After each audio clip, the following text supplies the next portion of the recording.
That's all. And ATC. My neighbors are Where do you live? It's till they hear back here. This way. So those $10 are sitting there. They'll pay tomorrow, but I gave them all to you, so you would have the motions and things that were made, so we could vote on them next time. Okay. Along with this, the minutes from this meeting. That would be great. Okay. The next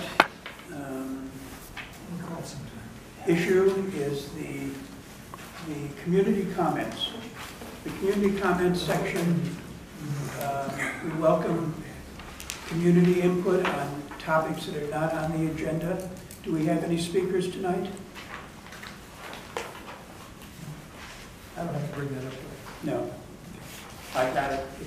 It's in here, George. Where? It's wrong. Where? I got it. Okay, well then we're ahead of schedule. Even though we started late. Bonus. Okay. The treasurer isn't here, so we can't have a report. The sheriff isn't here, so we can't have a report. And the library manager isn't here, so we can't have a report. But we do have Lieutenant Kathleen Toggenburger and Gil Hernandez, Public Relations for the California Highway Patrol, to answer questions and talk to us about their strategy, and we'll, I'm sure, be asking them questions about how they can further help the Acton community. So, without further ado, please.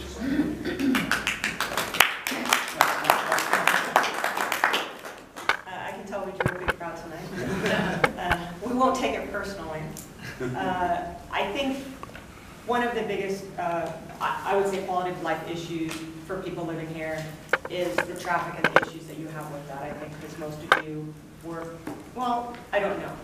Enough of you work south, down, whether it's downtown, I don't know how many of you go all the way down there or not, or simply just getting into Santa Clarita. You know, that drive can be hellish. And we're always trying to work with the community here, Agua Dulce, Pear Blossom, San Francisco, Bouquet, Leona Valley, Green Valley, all those areas. We are responsible for traffic in those areas. So our, lately we've been trying some different traffic control in this area, and I think we've had a very positive response from the community. Something that we try to do is make sure it's random and varied, so that commuters, and it's really a lot of them are from the high desert coming down the Palmdale, Lancaster area. However, please also note that if you're locals, we're still going to do the same enforcement. So speeding is speeding, running the stop sign is running a stop sign, regardless of where your address is. And I think it's been pretty successful lately that we've been getting a little bit more community feedback on what we're doing, how we're doing it, and along with those other communities that we're also trying to mitigate the traffic, and to the extent we can. We can't slow down the rate of cars. And people are always going to take Sierra Highway and Soledad, I think, to bypass the 14 when they can, or they see any issues, or Waze tells them to. Because now you're finding it in your neighborhood. I think you didn't used to find it off of Soledad and Sierra that cars were coming through neighborhoods, and now they are. Because they just they see traffic on Soledad or Sierra and the 14, and they just pop it into their phone, and the phone says, oh, go left here, right here, avoid it all this way, and next thing you know, you guys are finding traffic in residential communities. So we're doing our best to mitigate that kind of activity by keeping the main arteries clear and flowing within the limits of what we want them to, which is abiding by the laws. Well, definitely, yes. And with the weather, obviously, all of you all know that Bouquet Canyon shuts down. That's County Roads, shuts it down in advance, predicting bad weather. So whether we get the storm in, it moves in or not, the road shuts down pretty much because of the issues that they've had out there. So that increases the traffic that comes to your community as well. So there's a lot of stuff that we're doing out there as well just to mitigate some of those issues and increase the patrol like we've done out here in the Antelope Valley. And it's just the surprise, what is it called? Yeah, we just got to surprise everybody. And because people become, they know, people, even community members, and don't take this in the wrong way, but a lot of times when we're out here, it's your own community members that are alerting everybody else that we're there. They're flashing their high beams. I know it because sometimes someone off duty and they're flashing their lights at me, I'm like, thank you. And sure enough, I go around the corner and there's a highway patrolman. So let's not, let's work together. If you see us out here, give them the element of surprise. Because a lot of times, it's not just the commuters that are causing injuries, or crashes causing injury or fatalities, it's sometimes the residents. You know, most accidents happen 3 to 5 miles from your house. Between 4 in the morning and 7 in the morning, it's commuters. I mean, and Well, that's when they turn Sierra Highway into Right. a 4-lane highway. Right. And we've been trying to do. And we are very grateful for that. Well, we're doing We've kicked up your different enforcement. types of traffic enforcement, where sometimes it's saturation, and we just hit one area for an entire day or a few days in a week. Or that same day, Right. we will target and be random, and a couple hours here, and then we move, and then we go somewhere else, and, you know, just when people are thinking, yeah. So So we've really noticed that, we and do so have we appreciate a that. variety of resources in our toolbox that we try to utilize as often as we can here and in all the communities that we serve, so. I really think the random activity, people, it creates the element of surprise, and so people see you and they don't know if you're going to be there the next time. But we see so much of people going the wrong way, crossing to get around traffic, and Sometimes going the wrong way on the freeway on-ramp. If 14's backed up, they'll come down the on-ramp back to Crown Valley. Right. It's terrible. It's, those aren't locals. I know, was it Santiago, and we were talking about Santiago and Soledad. Yes, but I always come. Yeah. That's the page. Yeah, that we're trying to get a 4-way stop sign there. So, you know, if there are other areas that we're not hitting that you can think of and you want us to, let us know. Yeah, we're I here. mean, are there other area issues that you guys have that you don't see us getting to? it's not just stop signs, it's blatant disregard for stop signs. Yeah. People come cruising through the stop signs, and I see it coming, they're coming down Sierra Highway, straight across Santiago, without ever stopping. And I'm on an elliptical machine watching from the gym window every morning, and I see this. Healthy doing all this. I see this. Are you making notes to I tell go and us? pick up my grandson in the morning to take him to the gym sometimes, and people are they come across into the wrong lane of traffic, start into McDonald's, then in the back way of McDonald's, and cut out the front way of McDonald's, then get into the turn lane, turn onto Crown Valley, get into the Shell station, and then get back onto Sierra Highway. I mean, they're tricky. And it's very difficult with patterns like that, because as soon as they see a patrol car, They behave. But see, I take the behavior license plate stops. number. So we are trying to get our voters, and that's one thing, is our The motorcycle. name of the vehicle. And there's only so much we can do, because we send them a letter and then, No, I didn't. I sent his employer. uh-oh. Oh. We don't do that.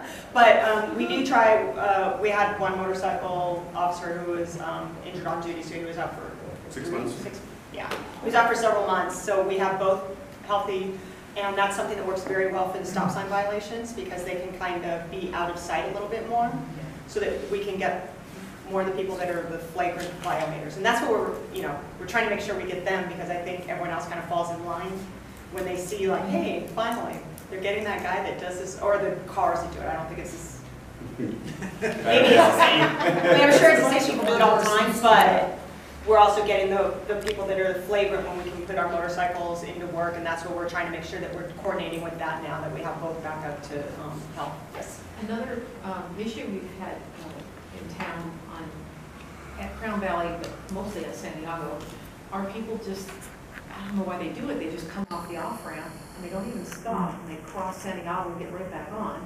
Maybe they're avoiding 2 cars or something, but on the northbound off-ramp on Crown Valley, we've had people just, I mean, I don't know what they don't see about that stop sign, but they just come right out and they've T-boned people, and people have been Just another injured. couple weeks We ago. also have Christmas back. One of And the the kids walk there from school too. officers that kind of, he does a lot of the enforcement kind of down on this end, and he was actually out for 8 months. Yes. Yes, and he's just back to the road too. So we have officers that are familiar with the area and the traffic patterns, that are coming back in to be able to work full duty. And with us having, you know, a full healthy contingent, it makes a big difference. That's awesome. Because we don't get, you know, if we're down 3 or 4 officers, which is, we're a small office, relatively speaking, even though we're in Southern biggest California. area. Yeah, you know, 3 or 4 officers who are injured and not able to work the road makes a big difference. And so now that we've got everyone kind of back in, we're able to really target more often. Because we're always trying to, but we're doing it more often. And I think that, you know, we've heard enough comments to know that it's meeting with positive results down here, and the community is seeing it. And that's the biggest thing, is you guys are seeing it, whether we give you guys tickets or not. You shouldn't be doing it, you know we're coming, so. I don't think you're going to have a big hue and cry against locals getting ticketed if they deserve it, because the community is sick and tired of the traffic abuses that are going on in this community. Yeah, I don't think I've heard one very person dangerous. complain that they got a ticket, ever. I did, So, when I mean- when I wrote her the ticket. No, I mean in a town council meeting. What I'm saying is in a that, public yeah, meeting. people are gonna be unhappy, and that's fine, because, you know, we're not here to make, we're here to resolve the issues of the community, regardless of, you know, whether You know, I we can be tell happy you or that unhappy of a The citation. feedback that we're getting Right. is very positive about the increased enforcement activities that people are seeing, Right. particularly in the early Right. mornings, and we really do appreciate that. And the more officers that you can get healthy and on the street, you know. And you know, it makes a difference, and we're able to, you know, then deploy, like our graveyard officers before they go off shift are able to get an hour or so down here before they have to, you know, head down. We're getting the A-watchers, our more early morning guys, getting them out real early to also, you know, it all affects it. And, you know, the one thing too, in the last, you said you've been here 25 years? The growth in the high desert area of Antelope Valley and people Tremendous, yeah. And that's- coming from even further away that are using this 14 freeway is incredible. Well, that's the key, if you catch them here, so we're sort of the beginning of the stream all the way to Santa Clarita. So if you kind of pound on them here, they're going to behave. They're not going to do those things, they don't want 2 tickets in one day. When you got thousands of cars, it doesn't matter, it's going to be very difficult to catch everybody. And that's really what we're seeing, is that because the housing is so affordable in the high desert, and then, you know, when you go into the Mojave and Cal City, there's people that drive all the way from Ridgecrest, believe it or not, that drive to their neighborhood all the time. So there's always going to be that challenge, and it's that culture. And as housing becomes more expensive down below, Santa Clarita, here in Acton, we're going to continue to see these families move further and further north or to cheaper areas, which causes a problem for everybody. And so it's really a culture, like I said the last time that we had, it's a culture change where people are in a hurry, and it doesn't matter whether you're local or coming through. If you look at all these cars, they're always in a hurry. Nobody, regardless whether you're local or a commuter, nobody's doing the speed limit. Okay, there's always that individual breaking the 4 or 5 mile an hour. So you're going to have that culture, and that's the culture that we're trying to change. You know, because you ask anybody, how many miles do you have over the speed limit before you get pulled over? Ask that question to anybody. You know, I'll ask you that question, Russ. How many miles can you go over before you get pulled over? 4. Okay, what about on the freeway? I'd say 10. Wow. So we have that culture that, hey, if I do 10 miles over the speed limit, I'm not going to get pulled over. So we're out there actively enforcing, but when you have thousands of cars, compared to the ratio of officers, regardless, we could have 10,000 officers, you have thousands of cars going through. So, we know the patterns, so we continue to And we're looking for focus the on it. aggressive drivers, because Right. they're the dangerous ones. Right. Right. You know, that is, Lanes all the and, time. you know, you have to know that, Yeah. you know, we all get passed by that guy, and I say guy, but I'm gonna say by that car, and you're just like, oh my gosh, that car. Well, no one drives like that and doesn't get caught. I mean, they do. Whether you see it or not, whether I see it or not in my own car, and I'm driving, and I'm just like, oh my gosh, where are the cops when you need them? But Do you say that? they do. Oh, I call them, but I'll call them too. I'll be like, hey, is anyone on the 14 over here? So every once in a while, trust me, because I drive on the 14 coming in from Santa Clarita every day and going home. And, you know, I'll take San Francisco a lot just so I can kind of check it and see what traffic's doing, but also I kind of, you know, ensure that if there's anyone over there, I'm in my own car and I can kind of call stuff in, so. There's a thought process out there too, that people are under the impression that during the major traffic hours, commuter hours, that there is no presence of CHP on the freeway because they think that it would be too disruptive to the commuter hour. So a lot of people think that there's not going to be any CHP during commuter hours pulling anybody over because it's too disruptive to the commuter hour. I also am glad to see you guys on the Sierra Highway, Soledad, wherever it happens, because to me, once the reputation comes to light that you guys are going to be there, people are going to get back on the freeway where they belong and commute. Well, that's what we're trying to do. Is, I mean, you're not going to get people off Soledad and Sierra. So I mean, it doesn't matter what we do. People are going to take Soledad and Sierra. But they could avoid Acton if they knew that there was a lot of incidents where they saw CHP pulling people over in this area. Yeah, it's still, you're still going to get, cars are going to come on but Soledad and Sierra just because they discourage choose. some. But it may. I mean, you just always have incidents on the 14. So those, when you have anything on the 14, it's going to spill over onto Soledad and Sierra. Of course. You know, our goal is to make sure that that traffic coming through the communities and not just on the 14 is doing so lawfully and as safely as possible. We can't ask for more than that, because that's, frankly, we really don't care what goes on the 14. It's when the 14 spills into our town. And that's exactly, if we keep traffic flowing on the 14, there's less impact on Soledad and Sierra and the associated residential And roads. unfortunately, with people crashing more and more, because their crash picture is up, I believe the last time I checked, 40%, 40. But that's over a certain amount of period. Right, That's not, right. you know, it's just that there's more volume.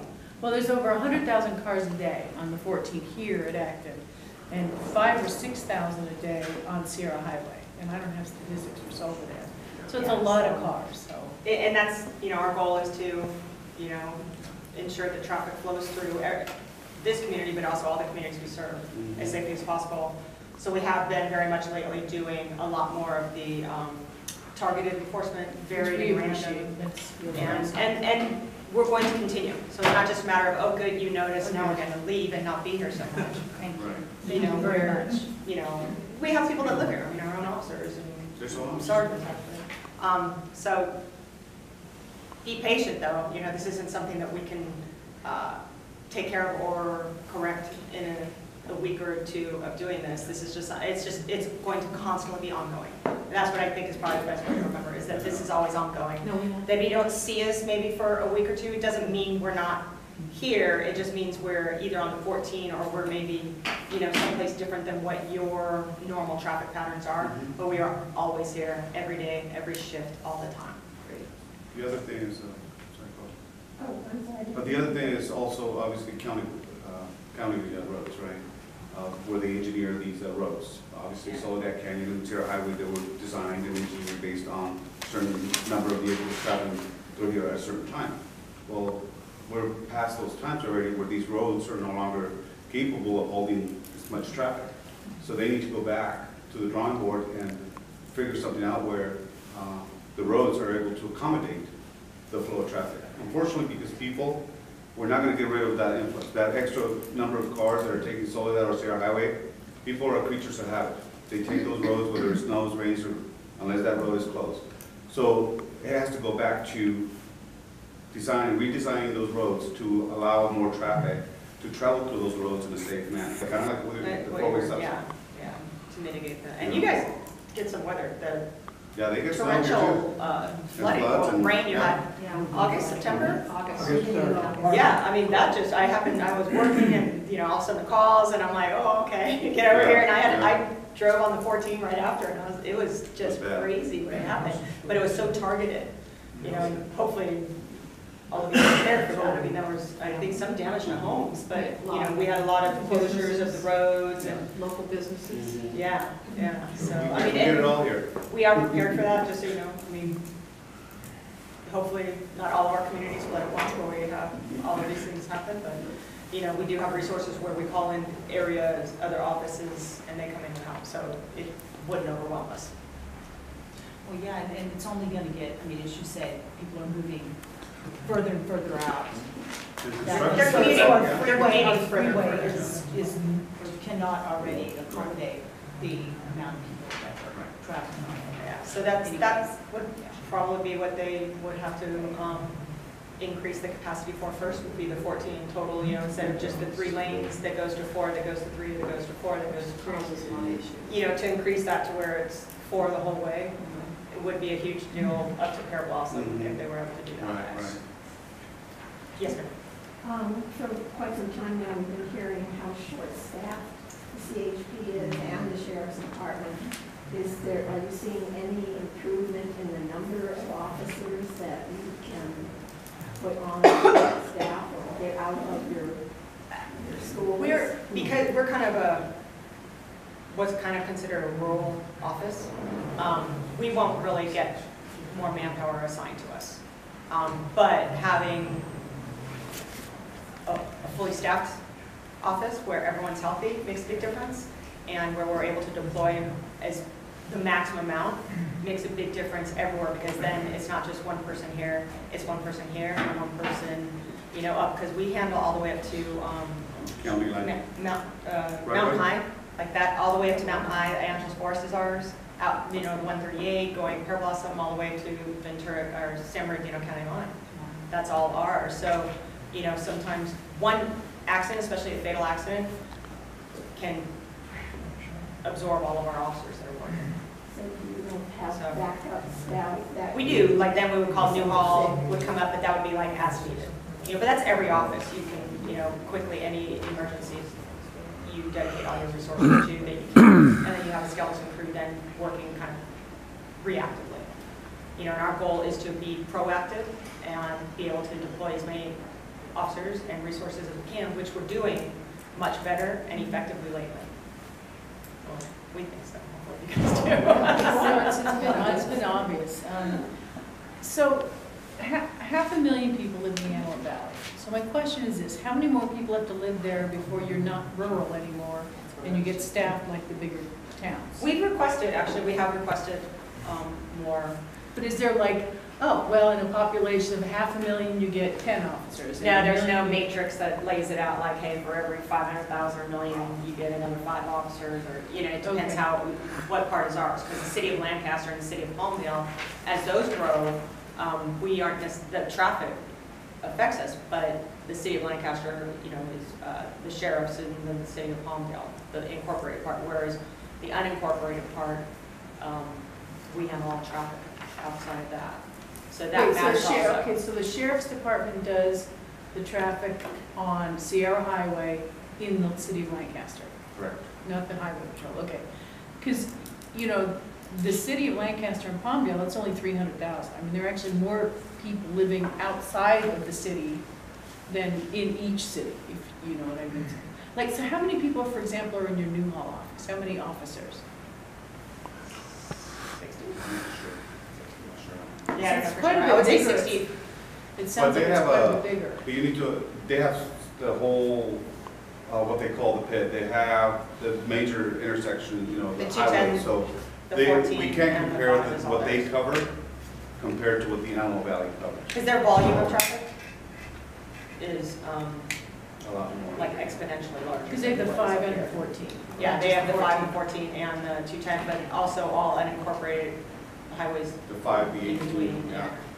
Yeah. So yeah, we would be very important. Well, because the reason I ask is because oftentimes traffic is driven by population, so that's why I was wondering, if the Antelope Valley got bigger, would that get more officers? And we are asking for that, as a matter of fact, you know, it can take Years. 6 months to a year to know, I mean, to either get shot down or not. But, and that is something, I mean, we're aware, and that, you know, as a department, we're, you know, you try to keep up with the times, but we're still trying to recover from when, you know, we had the budget issues and we lost a lot of positions at that point, so. But we're actually fairly fully manned, I think, for what we are allowed there. You know, we are, it's just, it's not a big office. Yeah. And at the state, based on the numbers that we're up to capacity, what we're actually recruiting is pretty much the attrition, you know, the folks that are retiring. That's what's getting replaced. I know statewide we've asked, I believe, for an additional 500 officers. Yeah, we are asking for an additional, which However, should, that's still pending. even but if that's they the don't give us, state. yeah. And that's where hopefully we get more and it all kind of trickles down to where we'll get that, what we're asking for, which think we'll get some. And sometimes it's hard for you as an organization to solve the entire problem, but we've got an initiative of safe route to school that's going to start very shortly in this community, made up of the school board, the school district, CHP, the Sheriff's Department, Department of Public Works, Acton Town Council, and others, to brainstorm ways of providing the children a safer access to school, because right now the elementary school is on Soledad, an uncontrolled stretch of highway. The middle school is on Crown Valley, and the kids have to walk past freeway exits and entrances to come over here to the library. And it's really scary. And the high school is on Escondido, and the next street is Sierra Highway and Red Rover. So if all of those things get put under control, it goes a long way in fixing the problems here in Acton. Yeah, I think that's been my biggest challenges. It's actually school zone, because I'm working with the sergeants, and we're always working on getting enforcement around the schools. And we do a lot of enforcement throughout the Valley, and we send motors out, I believe, even out here to local schools. But a lot of those problems are the parents. And I'll tell you this, it doesn't matter whose kid it is. That's where most of, I guess, my agitated people have been the parent that gets that ticket for rolling that stop sign, for having their children not seatbelted, for going too fast. Because the mindset is, I gotta get my child to school. Going past the school bus. So, I'd like to comment a little bit, because our situation is a little bit different. Our middle school is located right on Crown Valley, and you have the people coming on and off going to the fast food restaurants. So a lot of people roll off that freeway without stopping. Right. Visibility is already bad because of the pilings under the freeway. So our biggest problem, I mean, I know there's a lot of parents that roll through stops and do things, but the biggest safety issue for that school really is people blowing that stop sign on the off-ramps. How close is it related to the school? It's right at there. it's at the intersection. It's at the They now have intersection. crossing Crossing guards. guards there? The county just put crossing guards in starting last year. Oh, okay. But not That at the would freeways. The No, crossing guard- no. They Crown won't go at the Valley. freeways because there are no crosswalks on, yeah. there's only crosswalks on the off-ramp, not on the on-ramp. So they won't do anything there. Yeah, you're being faced with the same challenges that a lot of these towns are. We're talking Fair Belgium Highway. We're talking people that live on Avenue, Palmdale Boulevard, 100th Street. That's a 55-mile-an-hour zone with a school zone smack in the middle. So a lot of the schools are facing, Valley, same thing. You got the Illinois Valley Elizabeth Lake School District. It's right on Elizabeth Lake, 55 mile an hour. So we're all facing, some of these are commuters, a lot of them school zones. We just need to continue to educate. If we just educate a portion of the community, that eliminates half of our problem. Then we can focus on a lot of the commuter aspect of it. So we just got to work together. And like I said, I love the fact that safe routes to school. That's something that we're working together. There's grant money for that. At some point, there's going to be some enforcement action that's going to be part of it. Still coming down the pike. It's not really out there. We're working on it. So we're aware, and we just got to continue to work together. I hate to say it, but kind of be patient. And we're out here. We're noticing the problems. We're enforcing the problems. For more action, we just kind of. We're not always all about enforcement. That's what gets everyone to pay attention, though, and gets people to change driving habits, because we also look at education too. We don't just, many times when we do the saturation of the targeted areas of our patrol, some of those enforcement encounters end up with verbal warnings where they're just educating them on what they're doing, why it's wrong. Right. And you may think, well, they're just going to do it again. Like, no, because in that education, they're also like, next time you will get cited. The visibility So is very it's, good. and that's what it is. It's visibility, but education as well as enforcement work together. And then engineering, of course, is one of the biggest things. So we can't always control that. We can recommend and get that ball rolling. But no matter what, even for what you're talking about, that's months to a year or years. Right, I Right. think Bigger as a engineering is also community- bigger. So what we can do those two things. As a community, we're torn on that issue of the engineering, because we don't want the Soledad Freeway and the Sierra Highway Freeway. We don't want them to be created for 4 lanes of traffic and freeway speeds. Well, that's one of the reasons, you know, that this town council has fought so hard not to have streetlights. It's not streetlights, we don't care about streetlights. It's the 4,000 to 6,000 cars per hour per lane, that, well, I should say 3,600 cars per lane in each direction in all ways that streetlights would facilitate, or traffic signals would facilitate. So it's not the traffic signals, it's not like we don't care what green, red, and yellow lights. It's the amount of traffic that it would continue to, you know. And unfortunately, you can't tell people, you can't take Sierra Highway, you can't take Soledad. Yeah, And unfortunately, like I said, as long as they continue to move further north. 14 more attractive. Right. Well, and that's exactly, that's, you Opening know, up, part opening of, up, yeah. a huge part of our job is to make that, you know, keep that flowing as well as we can. And then that helps ease the congestion of people jumping on to take those other routes that affect your community more closely. I have a two-part question, part number one. Do you, because you know our area, do you feel that the Santiago and Soledad area that we discussed, the all-way stop, do you believe that would be beneficial? You have to answer that. I believe so, because obviously, you know, you had, well, again, it has a twofold answer. One, you could just have that construction company or with the big rigs that can move in. You know, those rigs are a lot smaller than your traditional vehicles, so having that four-way stop sign is going to allow these rigs to pull out of their driveway where they're at. It solves So- more of a safety issue rather than a traffic flow. But it's also going to slow people down because they're going to know that there's a stop sign. They're going to speed up for a certain amount, for a certain length of road, but they're going to have to slow down for So here's that. my second part. Do you think it would be, do you think I could ask Commander Bernier for a letter of support for that possibility of that all-way stop? Because when we go to the Board of Supervisors meeting, all 5 supervisors are going to vote on our stop sign, and the better we can make this proposal look for that stop sign, the better. And if you think, maybe on your recommendation, since you know the area, if Commander Bernier would possibly think about. We'll check, I'm not sure if we will comment on the engineering part of something before it's already in the works. Well, we have the traffic study that says it's warranted. Public Works believes it's needed. And it's just a matter of the Board of Supervisors put their stamp on. It could be as simple as we support it. Yeah. Or as simple as we think this will not adversely affect traffic and perhaps will make it safer. I mean, even something non-committal like that. Email me with that request, and Okay. then we'll, And I'll send you a copy of the traffic report. Just yeah, that- and then let us know. Let me Thank you. is that what your questions are? Because I actually think That's we it. would do a letter. Does the Highway Patrol have anything to do or say about sight distances on Sierra Highway?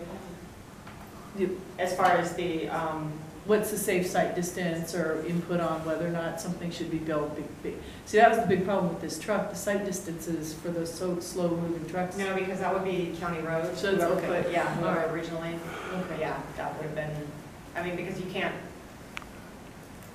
They didn't there's do that, 55 zones all over, I mean, look at all the rural roads that are 55, and some of them turn, and some of them have, you know, inclines and declines, and descending and ascending, and you're gonna have driveways and people pulling out all the time, so. Well, I know, Not like- generally, no. Okay, because I know for example, the Ortega Highway in Riverside and Orange County, if you don't already have a driveway on there, you cannot get a driveway on there until you do a site distance analysis. So. I don't think after they're, Okay, all right. But you would be involved even before, so. no, it would be the engineering side, whether it be county roads or commerce. Okay. I'd like to say that we very much appreciate with your ongoing efforts with press releases that are timely, informative. Thank you. We put all of those online. They get high viewership. We did, for example, we did a YouTube on your new cruiser, Outstanding. and it's up to 60,000 Oh, views. wow, okay. That's a lot of viewership. Yes, yes. Yeah, so, yeah, we put everything on our Facebook page as well. Thank you, thank you, thank you. I get to keep my job for another month. But, yeah, follow us on Facebook, Twitter, and Instagram, CHP, and that's what we do, keep everybody updated when there's you will know ahead of time if you're going to have an influx of traffic, especially if I put Bouquet Canyon just shut down. You know, that tells you, or Bouquet Canyon, San Francisco is going to be shut down tomorrow. That pretty much will tell you. So we put all of our stuff on there, we keep it updated, we're always monitoring it, and our goal is to keep the community informed. And obviously educate. Education is key. I think that's the step that we with a lot of everything that we do is education. And then we move to the enforcement aspect of it. So that's our goal, and that's our mission, to continue to work together with that aspect. It's like a flowing river. It never stops. It keeps going on all the time. Well, you know, yeah. Except we in have a Acton, lot we more wanted to people. stop A lot more. more people. So when you guys moved, you know, small, I remember moving up here in 1989, where at 2 o'clock in the morning, I was the only car on the 14th. Now at 2 o'clock in the morning, it's gridlock. Yeah, really. So it's changed a lot, and unfortunately, those vehicles are going to continue to move further north and east and west, and construction is starting back up again in the Antelope Valley. So Yeah. what does that mean? That we're going to have more people moving up. So, but we'll continue to work together and find solutions to a lot of these concerns. Thank you. Thank you. Thank you. I appreciate your presentation, and we're right on schedule. We're on schedule now. Yeah. So thanks for coming out. Thank Really you. do appreciate it. This is a copy of a letter from a resident that wanted to come tonight, and it's a thank you letter to you guys and Commander Brinker. And I said that I would try to read the letter, but there's a copy there for the commander. Okay. Thank you very All much. right. Thank you. Right. Gift card in it. He gets the letter, you get the gift card. Yeah. Okay, so thank you very much. Thank We're you good. so much. Thank you. Thank you. We're gonna get going, because, you know, just give us a call at the office. Go the speed limit, huh? And stop. Always. Be safe out there. We will. Thank you very much. You all have a Thank good night. you. Thank you. Scott's here too. Report. I just came from a long meeting, and so I didn't stop to, what was it, Kelly, because there's been no change. There's been no changes, I'll just write, let's 13. I haven't had time to even worry about that. gas gets to be $14 a gallon. So it's like Treasurer's report, $1,295.27. 1295, 74. 27. 1295.27.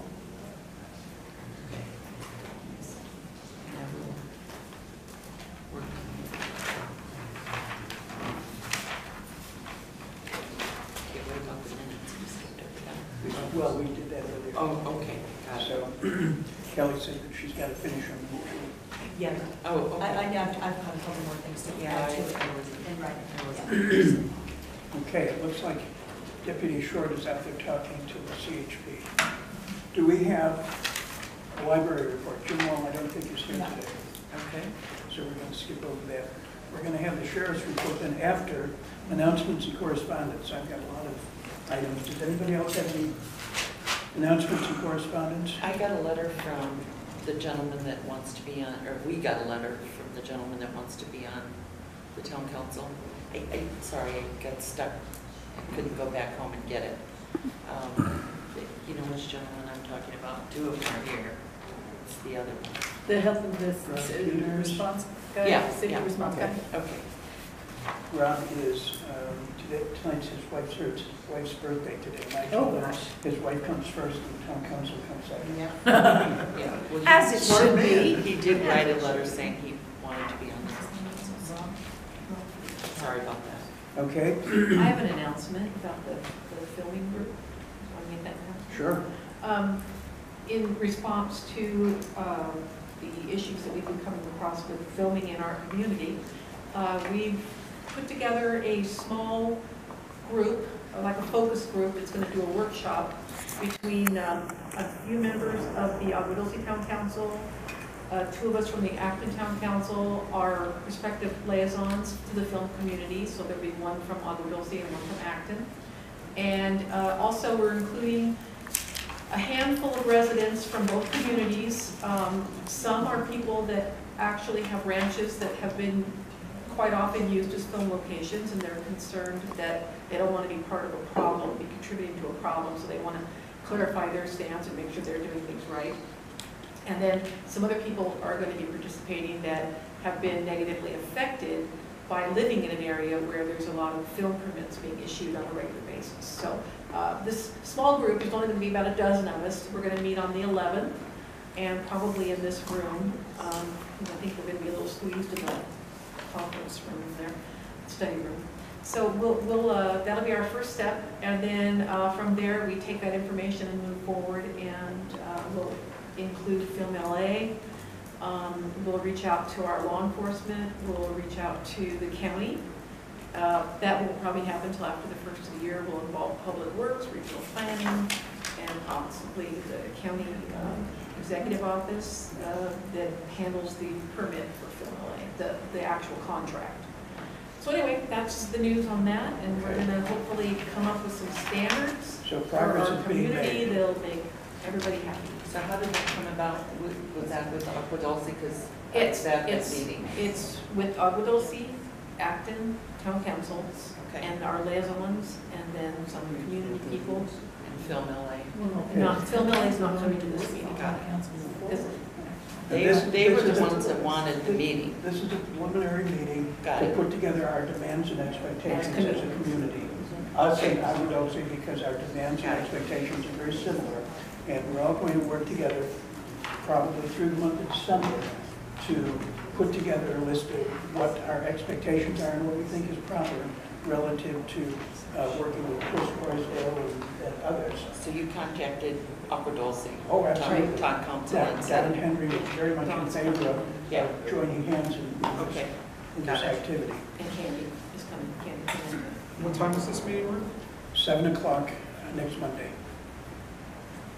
You want to come?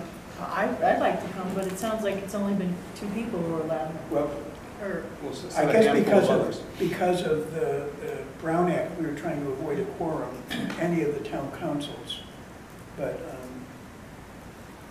I Well, Candy is a Agua Dulce Town Council member also, but she's acting as liaison that night. So I asked Dawn to invite one more from the Agua Well, Dulce Town Council. it seems to me as long as we notice the meeting and have an agenda, it would be fine to meet the Brown Act requirements. Should we put a notice in the journal about this meeting? We certainly will. Yeah, maybe. And Jack. Then you're gonna get a lot of- no, I No, it's appreciate not- that. I it's- don't understand, I don't know how to get, We're not deal with like this. No, I understand. encouraging the public to attend, but we need to like public notice to. It's really a brainstorming session. Well, let me throw this idea out, because I understand what you're doing, but maybe after the brainstorming session, you could bring the list back and then we could discuss it as a town council. That's part of the Yeah, plan. okay, because I thought you were, after you got that squared away, then you're gonna call the county and set up a meeting. No, we're taking We're bringing Chris's the information suggestions back. and we're gonna compare them to Candy's suggestions, and then we're gonna kind of put it all in a pot, stir it, see what we come up with. So we need, And then come before back that, to our, okay, so before that meeting, you need to hear from the town council members what we would want to throw in the fire on that day. before the big meeting. Well, before the 11th, right? But I mean, Chris for has If already you have something communicated. you'd like to throw out there, because Chris is the one that's kind of been leading this. For the meeting on the Squaresdale. 11th, or, okay. Chris He's has been already leading the documented suggestions. a whole bunch of issues about. No, I understand, but to make it, for the meeting on the 11th, you would want town council, us, to tell whoever's going what we think should be in the pot that you talk about. Am I No, misunderstanding? yeah, go ahead. Okay, Give us all right. input on that. And then after Yeah. that, then there'll be another meeting that's a town council meeting that we can discuss it. Okay. We were sort of letting our liaisons lead on this because they have more direct knowledge and direct experience. No, but I mean, after that, at some point, we have to discuss it as a council on Yes. what we, so Yes. that would happen sometime after the 11th, but before the meeting with the, Of course, there's going to be probably one more meeting before the big meeting. Because you really can't say how town council feels unless we all. Unless we yeah, that's sit why down I'm just Right. trying to understand where the check, We need to The discuss and governing- come up with a governing position points on are- what we're going to support, Yeah. what we're not going to support. Yes. So then it's Chris and Candy that are the two. They're doing input. We also have an independent, Constance Green, and she's a friend of Russ's, and she's in the industry, and she's giving feedback as an independent person in the industry. And I understand that Film LA is probably putting together a list of what they'd like to see as a standard also. We'd kind of like to just let the communities come up with our wish list, what we think would be appropriate. And then when we get together with Film LA, we'll see how many things we agree on. You know, So hopefully, rather then- than letting them influence us right away. Well, yeah, exactly. But hopefully then, with this going out to the papers, we might hear from the community before your meeting on the 11th also. Right? Because I think you don't have to worry about Brand Act if we have 3 people. But if we were limiting it to 2, because Agua Dulce's only got 2, can only send 2, because they're a much smaller council. Well, there's 7. Yeah, but they're.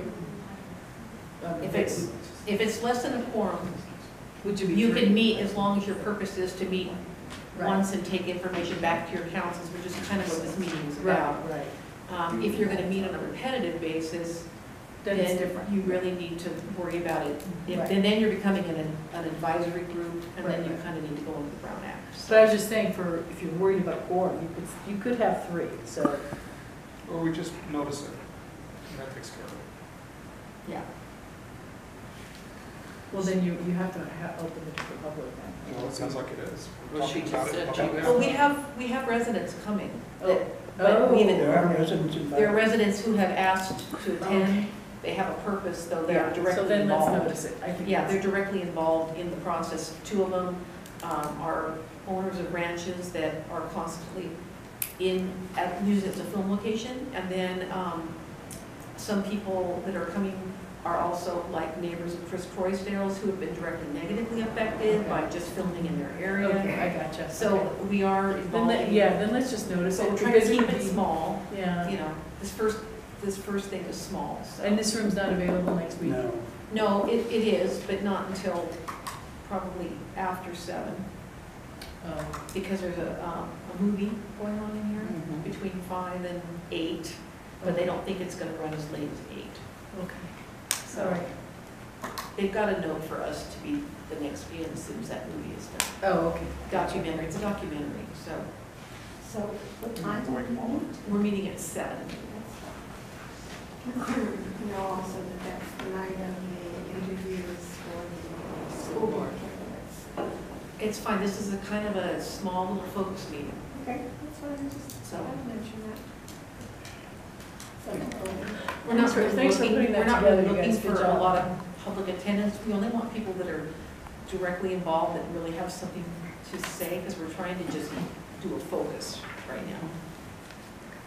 And then we'll, open this up maybe at a town council meeting and ask for community input at that time too.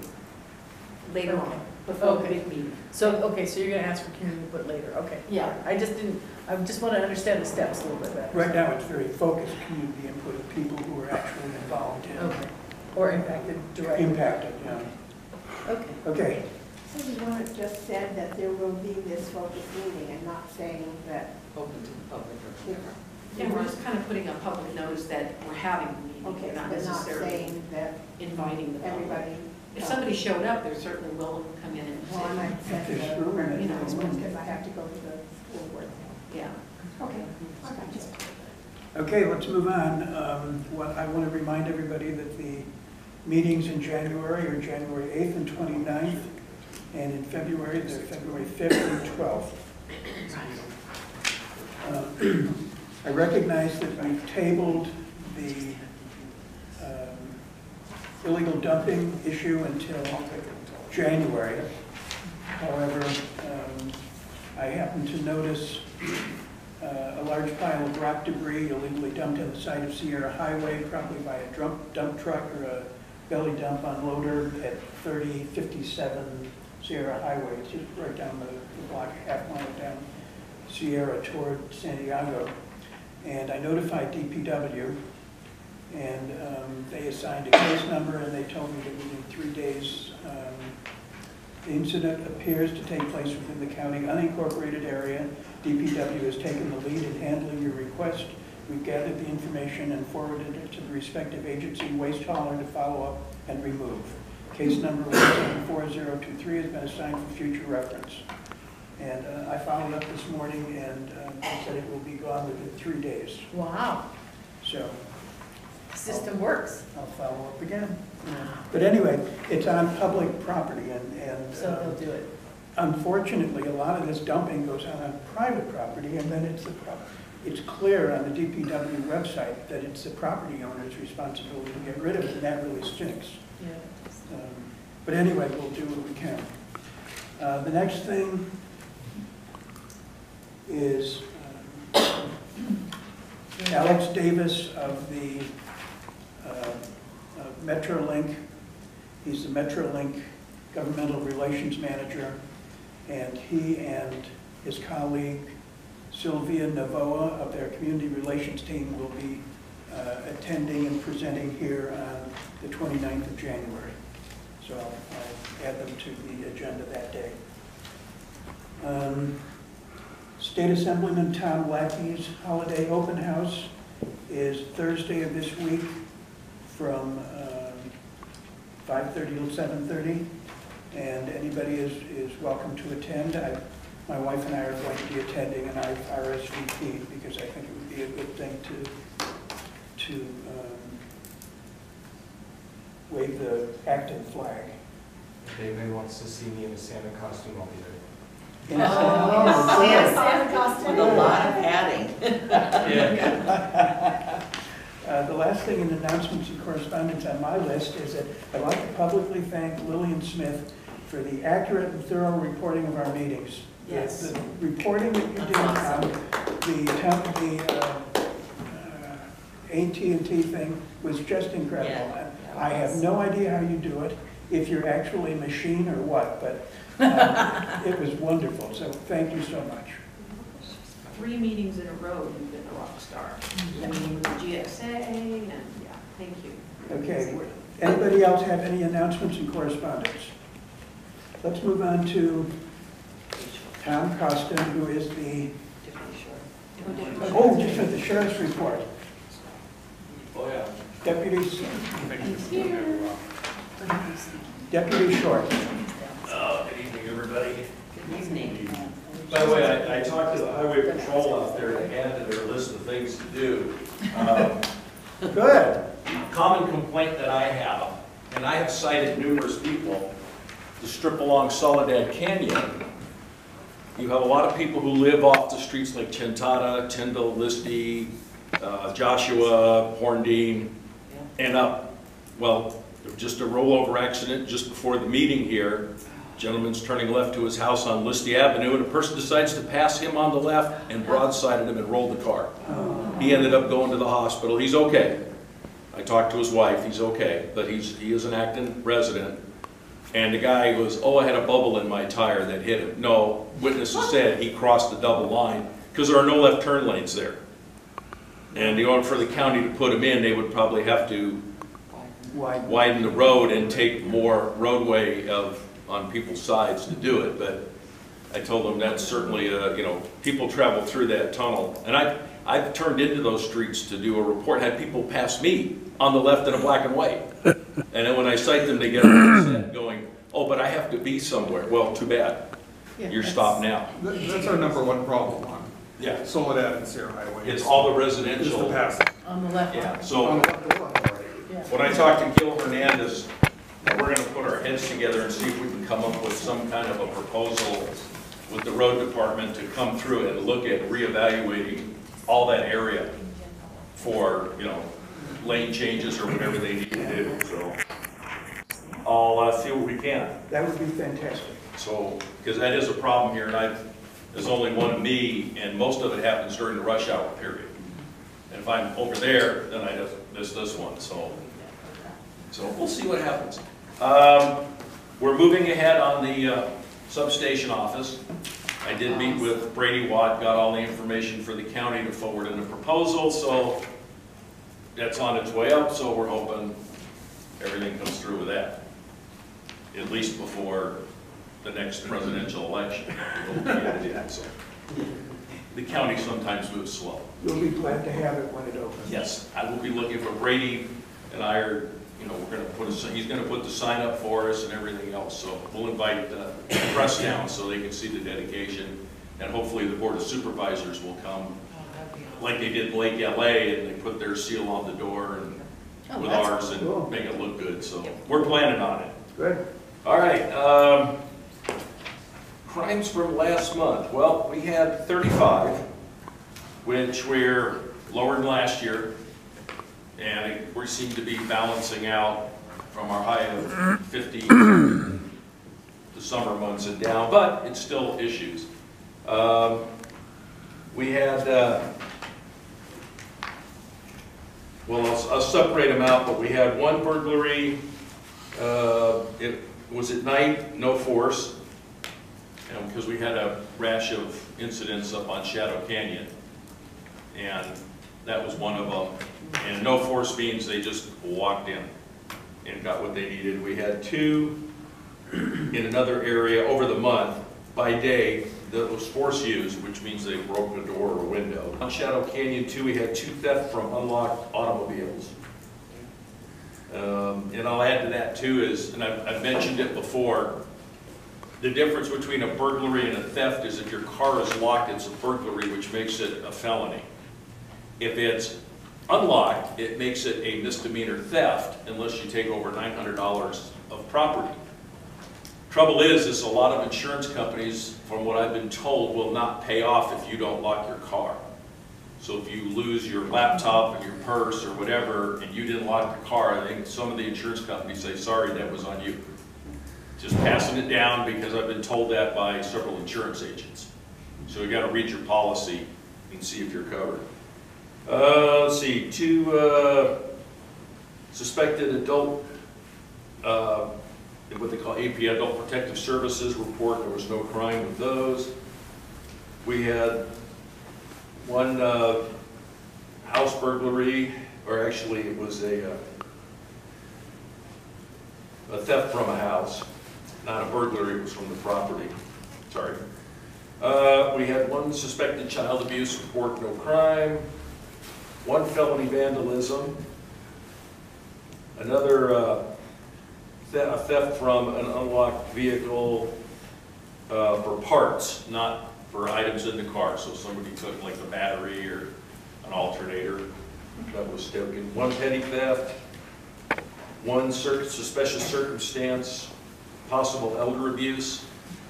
And that means they went and investigated an APS report and there was something there that could be, so we write a suspicious report, which now goes to detectives to take a look at. 3 towed vehicles, and at least 2 unhappy people for that. I know that because I towed 2 of them. Towed for what? One was a trailer that was abandoned and on public property, like county property, and it was, they had been warned about moving it, did move it, so it got towed. It was nothing inside, it was all scrapped out anyway. And the other was a vehicle up by 1,000 Trails that had been parked, and they were really upset at me because it had no registration, no license, hadn't been registered since '05, and had 11 parking tickets against it. And it was like a camper trailer? Or? No, it was just a vehicle. They parked it by the back gate, but they were apparently sneaking into 1,000 Trails to stay with friends.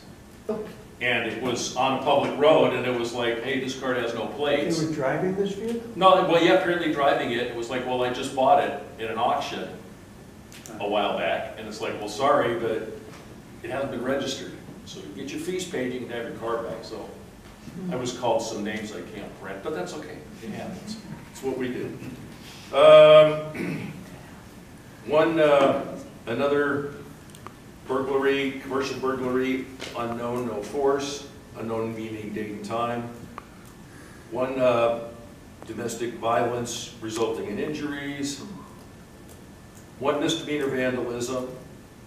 1 missing adult. 1 miscellaneous misdemeanor report, and I don't have any details on what that is. 1 tampering with mail. 2 grand theft autos. 1 suspicious circumstance report. 1 non-criminal domestic violence. 1 computer crimes, which is, and then we have 1 forgery checks. And those computer crimes were where somebody had accessed an account and caused somebody else's checks to be written to someplace else. It was all done by computer. So we're looking at that. There's a whole section that deals with that. One found property, one grand theft other. We have another burglary, unknown time with force. One checks written on a closed account, NSF. One vehicle burglary from a locked vehicle. And one person OD'd on drugs, sent to the hospital. And one more burglary by day, that was a residential in another part of town, no force used. So if you look at the stats, a lot of the burglaries we've had and a lot of vehicle thefts are no force. And people I know, a lot of them leave their windows open. In one case, keys were left in the car. It makes it easy to steal if somebody knows it. We feel a lot of these are locals. They're not from any gang, because where some of the stuff was, they obviously knew where the property was. It wasn't like they had to go search. They went to one spot, took one or two items, and left. So we're looking at that. Fingerprints were taken. One of the problems we have, and I know it's been all over the Acton site, about cameras. And I will remind everybody, if you have a camera, please check them. A lot of the cameras we have, batteries are dead, cameras are pointed in the wrong direction, cameras were turned off, and that doesn't help anybody, because we have nothing now. We can't look and see who it was because they don't work. So if you have a camera, please check them occasionally, at least monthly, make sure that they're turned on and not pointed at the sky or the ground or kennel in the back. So they have a good view of your walkways and windows. And there's all sorts of things out there. A lot of people have been buying, I can't recommend anything, but those cameras in your doorbells, which a lot of people have, which I've seen the video, they're actually quite well. They record voice and video, and if someone rings your doorbell, you can see it on your phone. And you can even talk to them through the box, so they have no idea if you're home or not. So it's a good idea to check that out. So, all right, anybody have any questions? Yes, ma'am. Can you, I'm sorry, I missed one item between 2 grand theft auto and 1 non-criminal domestic violence. Oh, yeah. Let me find it. Find that easily, if not. One suspicious circumstance report. Okay, thank you. Yeah, and that's a case we write one where we think there's a crime, but there's either not a suspect or a correct victim. Like, hey, I think this happened, but there's enough credibility, we'll write a report behind it and look at it and see, maybe we can come up with something. All right, anybody have any questions? Other than it's cold, it's windy, and we have a very high fire danger, so please be careful, because we're all on alert because of that, and hopefully we don't have to go to anything. All right, thanks, folks. Thank you, Deputy. We'll see you in the next meeting. Christmas is coming. Christmas is coming. Yeah. Keep California green, send money. Sorry. Oh, my goodness. Okay, the next topic on the agenda is a report of the nominating committee, and Tom is the chairman of that committee. Okay. Pam, if you'll hand me the paper back. Yes. All right, so the three of us have come up with a slate. Pam, treasurer; Tom, vice president; Kelly, secretary; Jackie, correspondence secretary; and Russ, president. So if anybody does not have a problem, everybody accepts these positions. They are the positions you hold currently. Yeah. All right. We can just vote on We can just vote on it. I know it's supposed to be a secret ballot, but I think we can just vote on it. Do I get to vote? You do not get to vote. Uh-oh, what does that You get to mean? I don't know. He said, do I get to vote? So I'll make a motion to accept the slate of candidates. Who seconds it? I'll second. All those in favor? Pam seconds. Aye. Aye. Those Aye. opposed? Motion carries. Okay, everybody's. I have a statement. We need that back. Still there. Oh. It's truly an honor and a privilege to serve the Acton Town Council and the community, and I gladly accept the position. But I do need to say that we all need input from each other in performing as an effective town council. And so please reply in a timely manner when any council member asks for input and requests input, because we don't know how to interpret lack of response. So That's my request. And I have one too. Just change one little thing that we do. I'm gonna bring little cards every meeting, and I'll just put them out in front, and if you wanna make a motion, We write our own motions. write it down. Ah, there you go. So that will That's a great stop, idea. because what happens is that, like, Jackie, who has all these brainstorming things in her head, starts this motion, then she goes, oh, no, let me know. I'm sorry, I And then know. somebody else adds something in, Did you and just I'm single like, out a single council member? I did. She did. You know what? When she said somebody I will own asked. it. It's only because I'm trying to make the motion as good I as know. possible, but I will own that Write them criticism. down. She tried to be vague. I like that It's all idea. good, I can wear it. And if possible, I'll add, maybe we can prepare motions in advance at times when we know what So they're gonna if be. you know you Should want that- to make one, Kelly, yeah. should that be a motion, or should it just? No, it doesn't No. need to be, no. It's just, that's really in Just Rob's a rules, procedure. that's what you're, it's really a Suggestion, procedure. yeah, it is. We're really supposed to do that. Okay. I guess we've got a slate of officers, and is this for a year or 2 years? This is for 1 year. 1 year, okay. Next topic is council members' comments. Anyone? Well, I have a story. I don't know if it's a comment, but I had something happen on Saturday that was a real eye-opener to me here in Acton. I left the boutique over at the junior high, stopped on Sierra Highway to get my mail. Everybody knows where my office is, and my box is out there with all the other big ones. As I was standing there getting my mail, I kept hearing some dogs barking behind me, and there's a lot of juniper trees there. And I'm like, oh no, somebody has abandoned 2 little dogs. I could tell there were little dogs, there was 2 of them.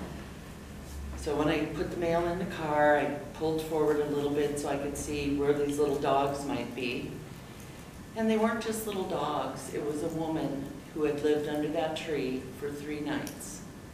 She is married to someone here in Acton who had beat her up. So I called my son to come and help me. I went home and got Myron, and I'm a little emotional about it. Got her out from underneath the tree, and she was beat up and she was hurt. She wouldn't go to the hospital. She just wanted to get to the train station. She said that as soon as she was feeling better, she was going to walk to the train station. I said, it's 5 miles, you cannot walk with these 2 little dogs, and she had 2 suitcases, not very big, whatever. So my son came with his girlfriend, and we got her in the car. My son took her luggage, we took her to the train station, and the whole time we stayed with her. This happened at about 3:30, the train didn't come until 6:30, but we stayed with her because the whole time I'm trying to talk to her to get her to go to a shelter. I don't know where the shelters are, but I knew I could call for help. And she just didn't want to do it. She said she had been physically abused by this man for a long time. And she didn't want the police involved, nothing. So I don't want to put in the paper, delete me, please. But I just want everybody to be aware. It was 38 degrees the night before that.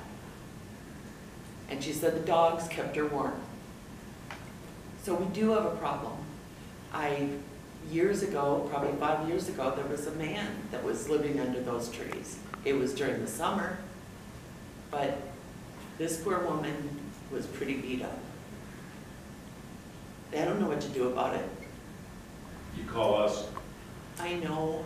I don't care if she doesn't want to, you need to call us because we will take a report because we can find out who the guy is and we will get her to a shelter. But I appreciate what you did. But yeah, we have access to the shelters 24 hours a day. Well, she said that she tried to go to a shelter, but they wouldn't take her because of her dogs. And I said, I'll take your dogs.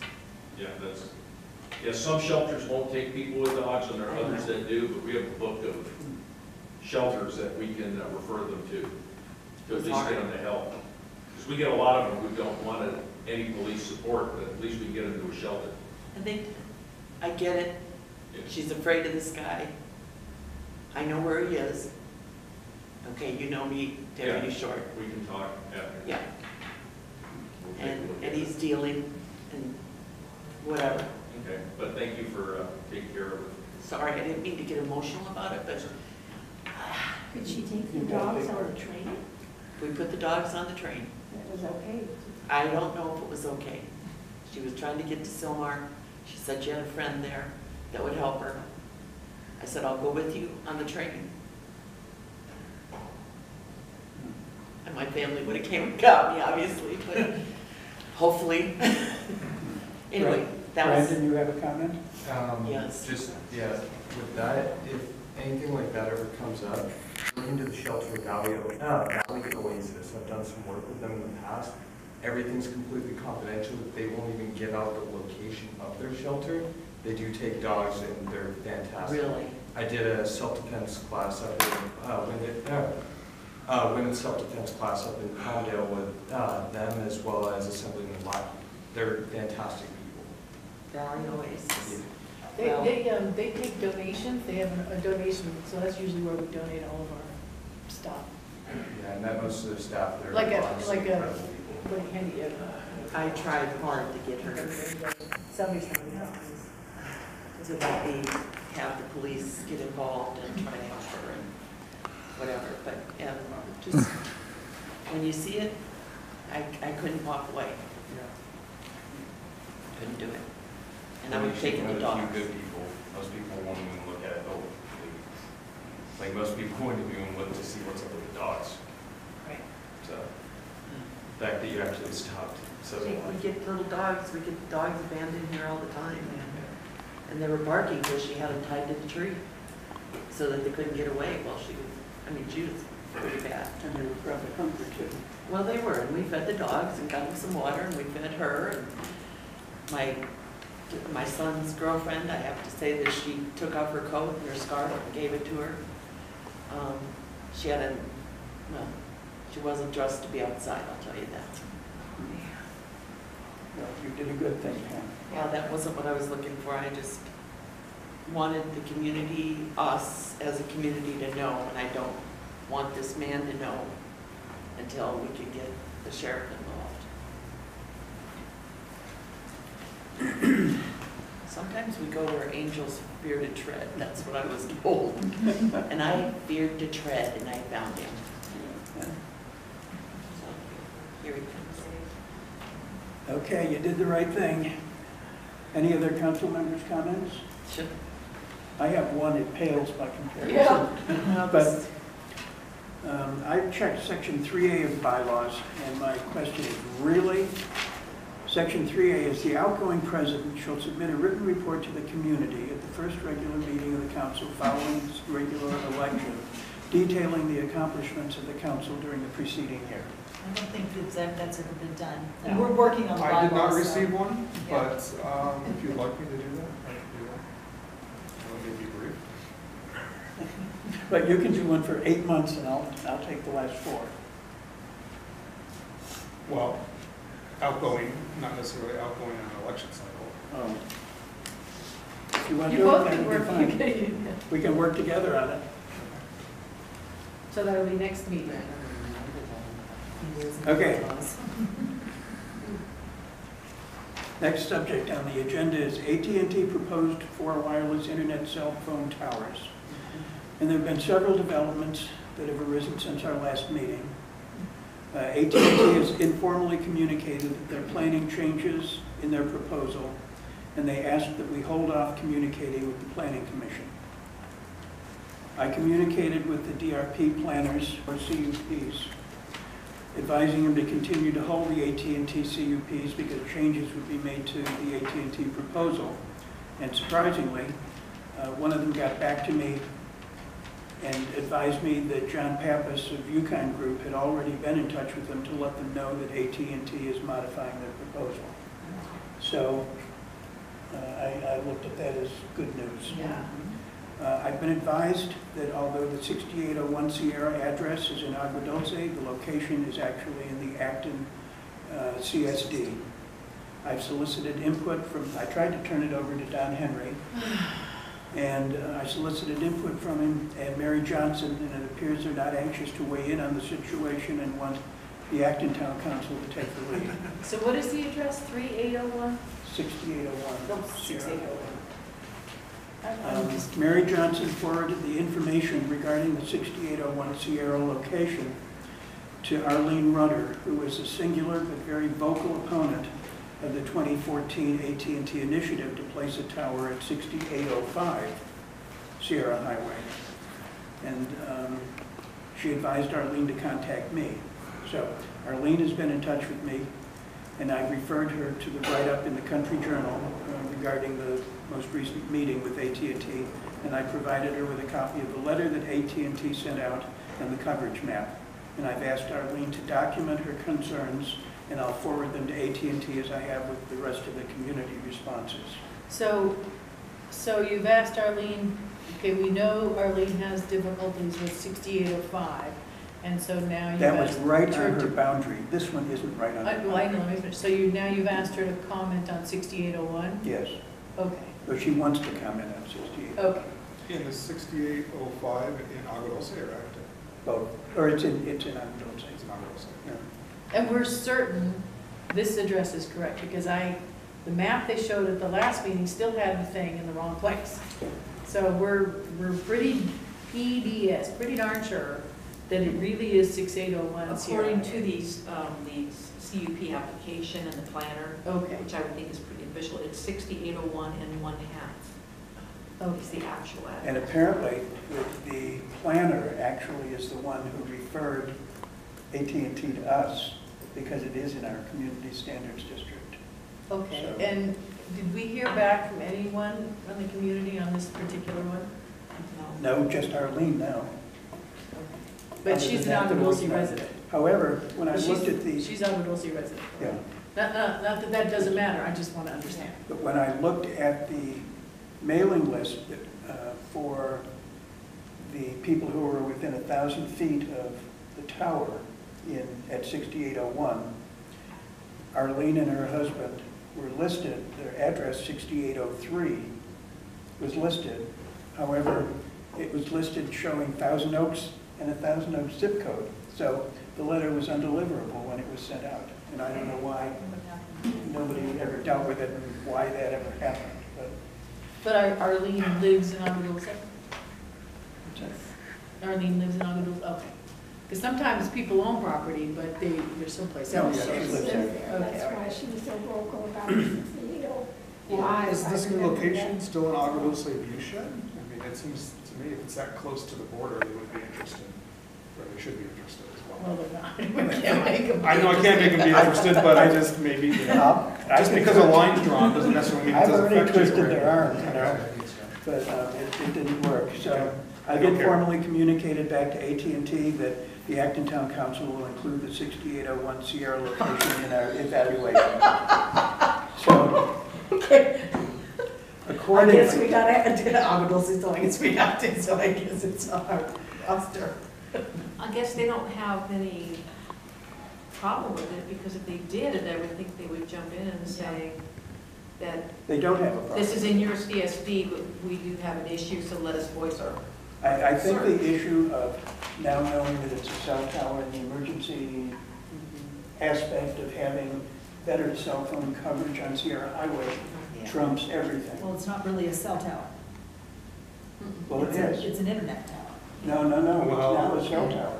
That's my big concern with this whole thing, is they told us that this was point-to-point internet, not But cellular, and at now the it's last- cellular. At the Right. last meeting, it's like bait and switch, you know. Well, it's only completely. because of our resident smart guy here. Does it have cell Made it phone or clear. not? Is it cell?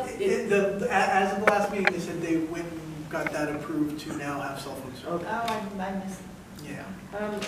Okay, so, all right, so this is a little bit, okay, so the one, I don't know what position to take on this, because apparently somebody's going to weigh in. I assume they're not going to be in favor of it, because they haven't been in favor of it at the other location.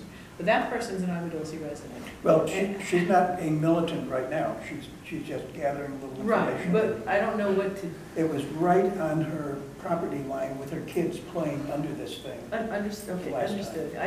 It's just an odd position for us to be in, that's all. Yes, it is. And I don't quite know what to say or think or do I about it. think all we can do is just give the data that we have.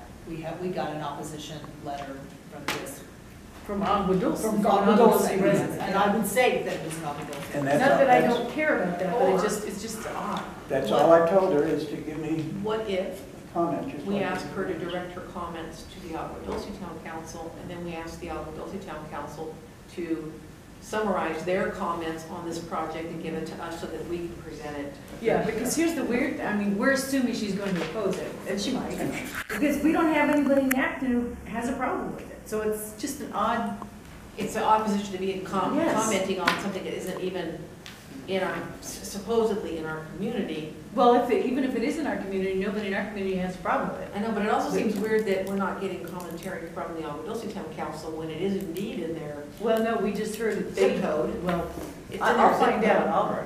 I know where that line is. Yeah, Look it up. the address is Agua Dulce, Yeah. but it falls in the Acton. Yeah, but I mean, we have people in Acton who have a Palmdale address, but they're clearly within Acton's boundaries. So the post office Yeah. doesn't observe our CSD If they're boundaries. clearly within our CSD boundary, then I would think that we could.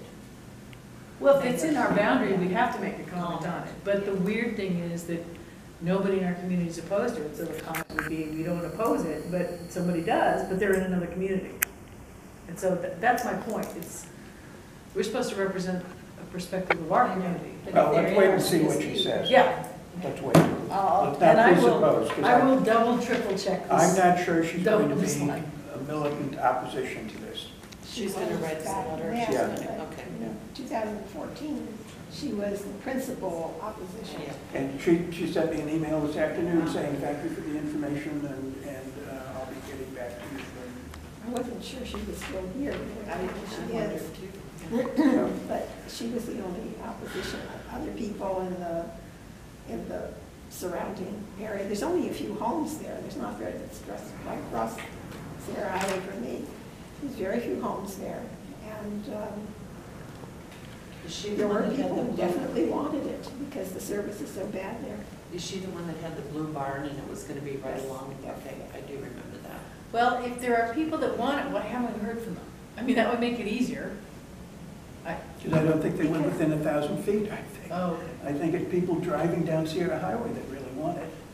okay, well, we heard from people on the other ones who live more than 1,000 feet. Certainly Kathleen did, and she came and talked quite a bit.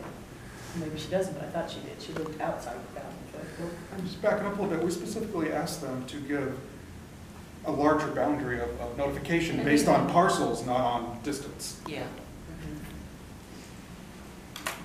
So, So they interpreted that, I don't recall that conversation, but they interpreted that as that they had proposed 500 feet and the town council had asked for 1,000.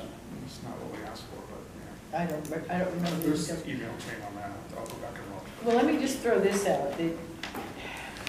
Okay, and I know you didn't mean to spend a lot of time on this, but if there are people in Acton or Agua Dulce who are in favor of this particular tower that last time we voted not to take a position on, but now we sort of have to take a position on, it would be great to hear from them.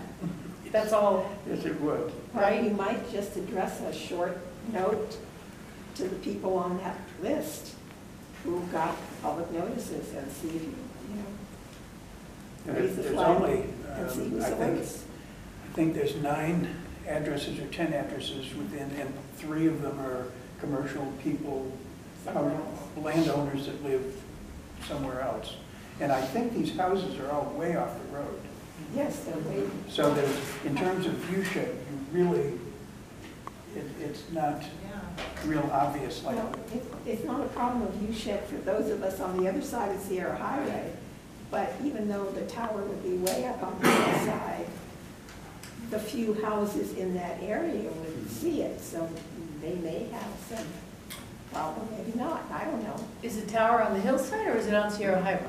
No, it's not on Sierra Highway. No. Oh, just the address is The here. address is Sierra Highway. But Okay, because I don't trust those the maps houses- because they were all wrong The anyway. houses are way back.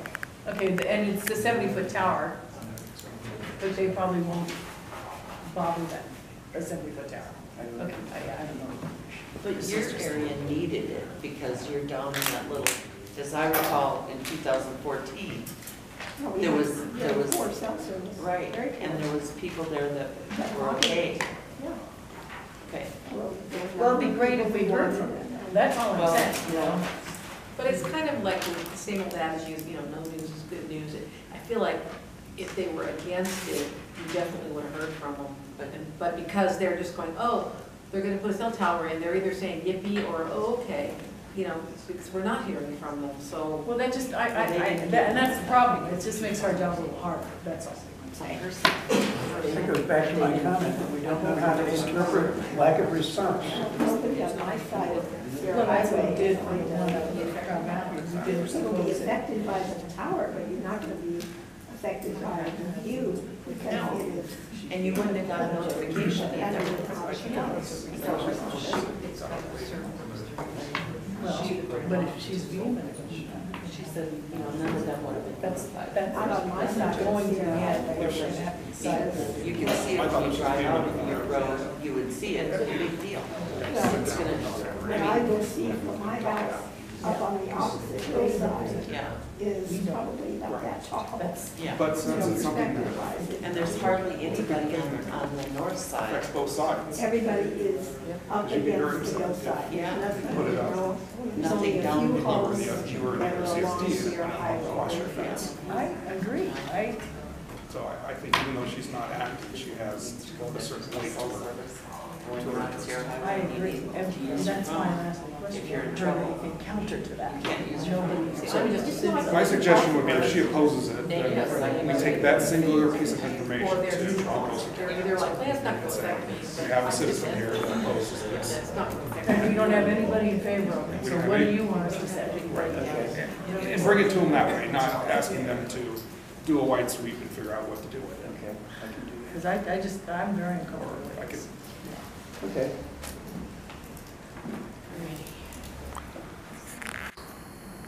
Now, by my reading, we need a motion to postpone last meeting's motion relative to AT&T indefinitely, because according to Robert's rules, that's how to properly kill an existing motion from a previous meeting. That died the first time anyway. But it came back to life. Right, And now I yeah. think it has to So, be killed. do we want to kill it or table it? Well, because we're not going to ever do exactly what we said we were going to do. No.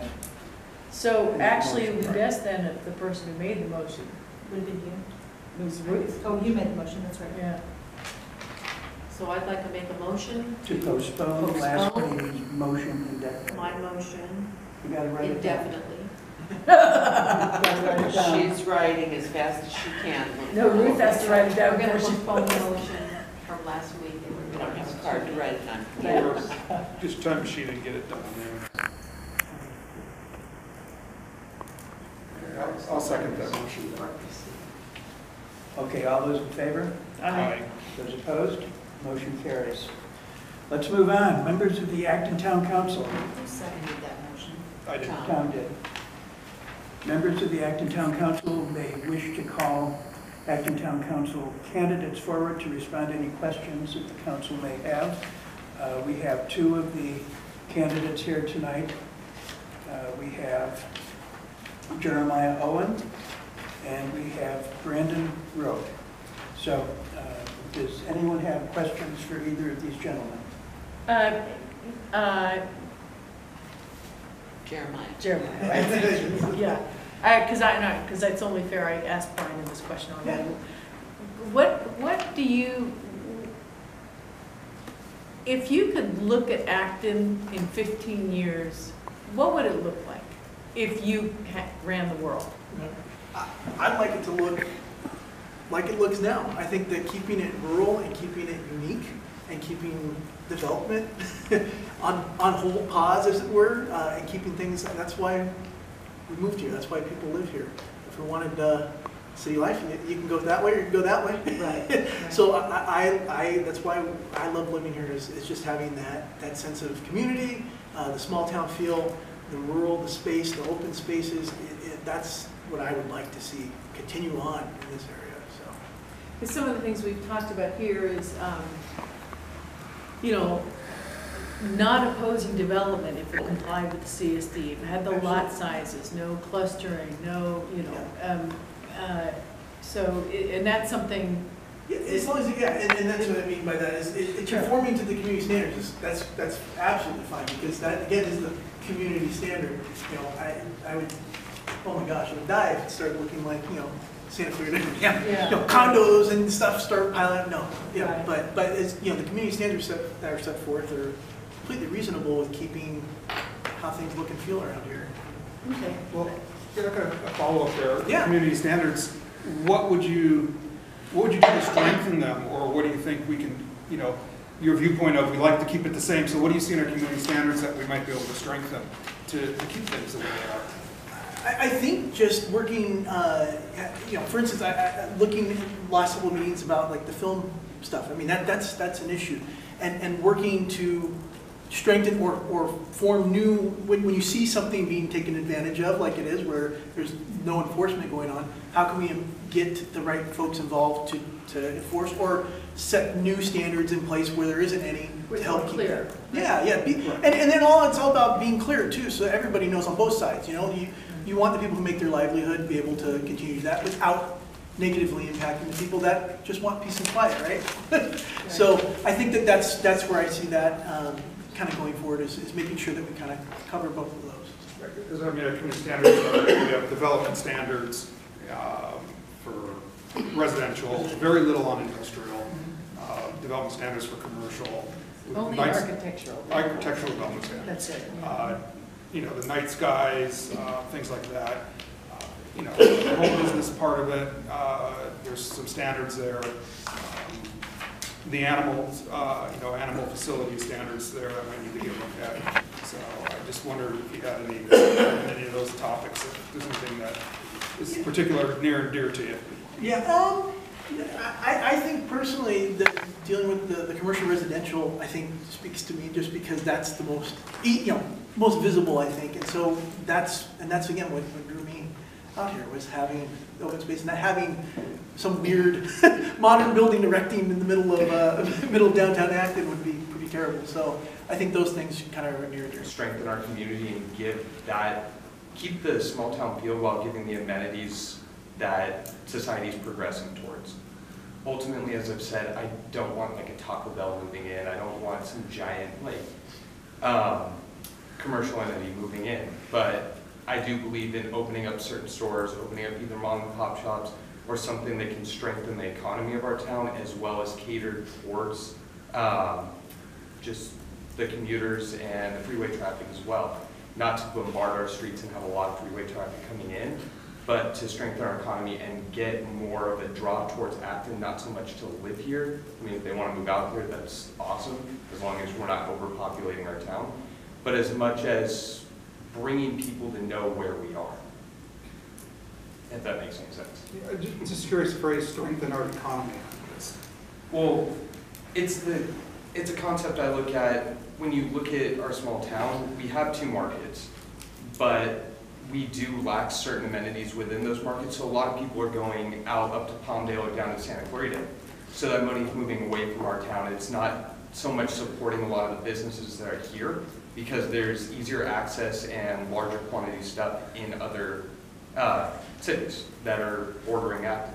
So it's more of a convenience for people to go out there rather than stay here and actually support the businesses that are here. So altering the business model or maybe even opening up some mom and pop shops, stuff like that could help strengthen just the infrastructure within our community. That's the economic side of what I'm looking at, is just bringing more money into the community so we keep the people that are here actually helping those stores grow, so we don't see 10 years down the road all these places closing and just like that random vacancy coming in. Thank you. Thank you very much. I have a question. It's obvious to me anyway, you're much younger than myself. And you and Dylan are kind of the same age range. I am curious, you've seen a lot of what we deal with for the community.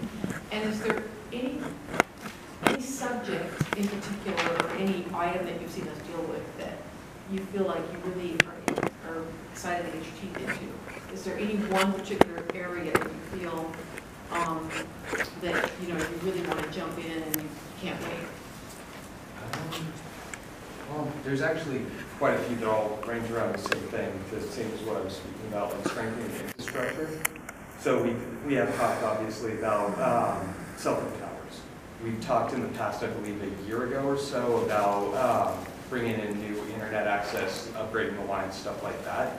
Those certain infrastructure changes are something that I do believe in, as well as bringing in, I mean, I know you guys don't personally deal with like the Acton Parade for 4th of July, but things like that, trying to like bring a bigger sense of community that ever since I moved back, and even those few years before I moved out, I saw the parade starting to dwindle, less things going on, less of a community involvement. And that's something when I grew up, I always looked forward to the 4th of July, going down, having all the little vendors, having everything going on there. That was awesome.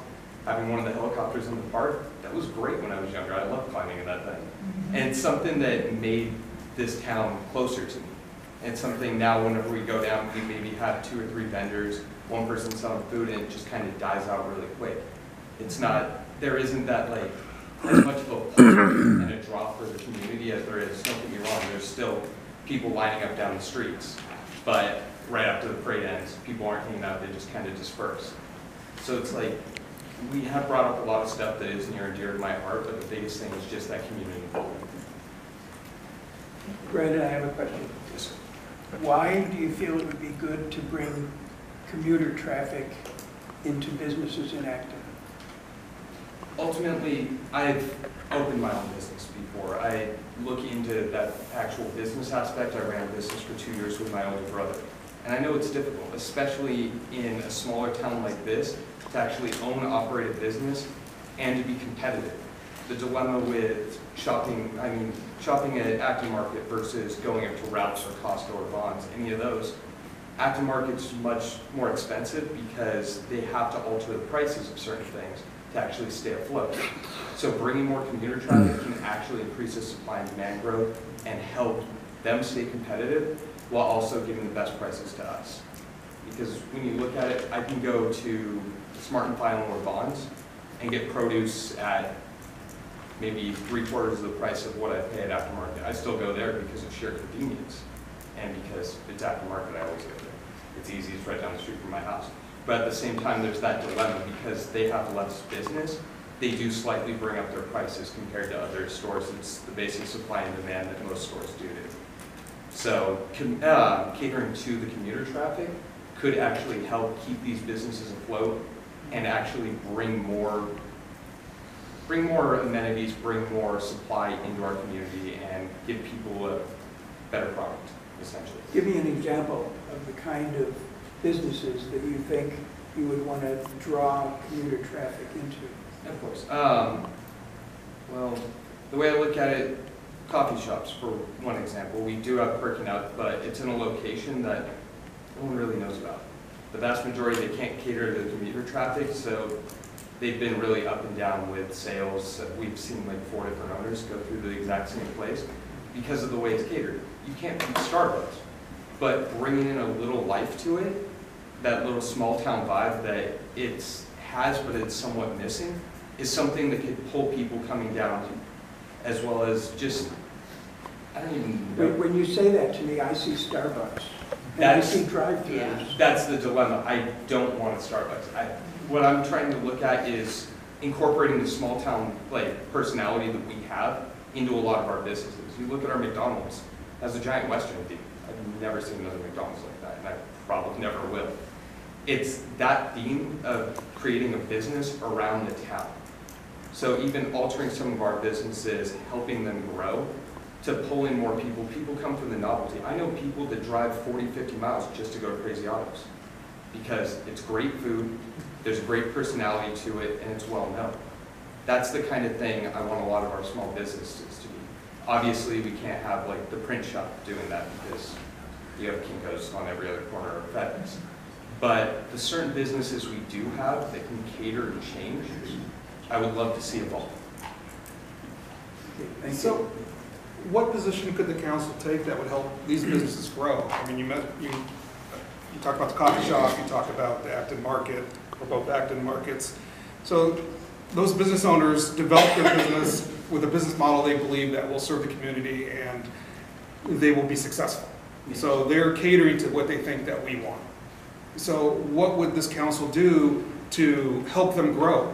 You know, we're not really in a position to change. I mean, we could change CSDs. We could go after general plan changes and all these things as a council. Not very easy to do, but possible. But what would we do to make that happen? That's the part. Of course. The biggest thing is you can't really force any of these businesses to change. That's an impossibility. Business owners aren't going to want to change something that isn't broken. They're not going to want to change just because some people tell them they need to change. So that all goes back to the concept of helping provide growth within our city while still keeping that small town vibe. There has been, like, just within the few years before I moved out compared to now, there has been a slight disconnect between what I remember when I was a kid compared to now, and like the parade, for example, or just any of the growth. I mean, the simple fact, we have these town council meetings twice a month, if I'm not mistaken, I believe, first and third Mondays. The only time I mean, granted, I haven't been to a lot of these since I moved back until recently, but I see maybe 15, 20 people here. I'd love to advertise it more. You can get it on Facebook, more advertising to get more people involved in our community. I mean, it's a small town. Not a lot of people are going to come to a 3-hour meeting. That I completely understand. But the turnout we had for the Groundwater Stability Act, or I want to say that was the term for it. Sorry, brain's a little scattered today. The turnout we had for that was amazing. I was actually trying to figure out if I could give people seats because we literally had it out the door. So trying to push for more growth in our town by actually pulling people in, doing advertisement, trying to get people to be more involved in the community like I'm trying to do now. When I grew up, I was involved in the community, but it was a different sort of idea because I was a kid, versus now I see the different aspects and I actually want to help our town grow because I see how I can do it to a certain extent. I mean, granted, a lot of this is just my beliefs, but I see the few things that changed since I was a kid to where I am now, and it's the few things I can actually step in and try and help with. I'm sorry, that just kind of sporadic. I've been all day working, so. Thank you. I have a question for Jeremiah. Yeah. I'm just curious, I haven't seen you before at a town council meeting except for last time. Where have you been? What's your thoughts about, I think that's my question. Where have you been? Where have I been? Yeah. Well, I mean, are you seriously interested? This is hard work. And yeah, no, absolutely. And it's not fun sometimes, and we have to go to the county and testify. From the waste management meeting and all, and yeah. the cell tower, I get that it's not always fun, believe me. It's never fun, actually. Well, I think it's fun sometimes. I can see how. And I do enjoy it a lot. Oh, yeah, but you and have I've to. been coming for 25 years, so when I look out and I see a new face, I'm like, hallelujah, we've got somebody here. Yeah, so fresh meat. So I moved well, out. I don't look at it as meat. No, I don't. So I moved out here from Canyon Country, so in April. So so you're brand new. I am brand new. Got it. But been familiar with Acton and in the area for a very long time. And that's where I came from. I have a strong background in volunteering with both my church and my denomination, where I do a lot of volunteer work. I speak cross-country on social media and their use in church environments. So that's kind of my background, where I come from. By day job, I work as a systems integration manager for Hirsch Pipe and Supply, who's a large plumbing wholesaler in SoCal. And so a strong technology background, but strong background in volunteer work.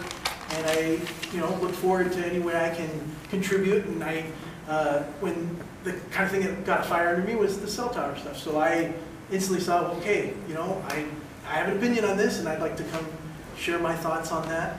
And I'm kind of a pit bull and kind of, you know, they say ADD, you kind of get really hyper-focused on things. That's totally me. So when there's something that I need to work on, or there's something that comes up, I get on it and run it to the logical end, if you will. And so if I can help out in some way, I'm excited about the opportunity to help out with the community in any way I can. So you're willing to take on some of these major projects Oh, that we've absolutely. got going on? Oh, yeah.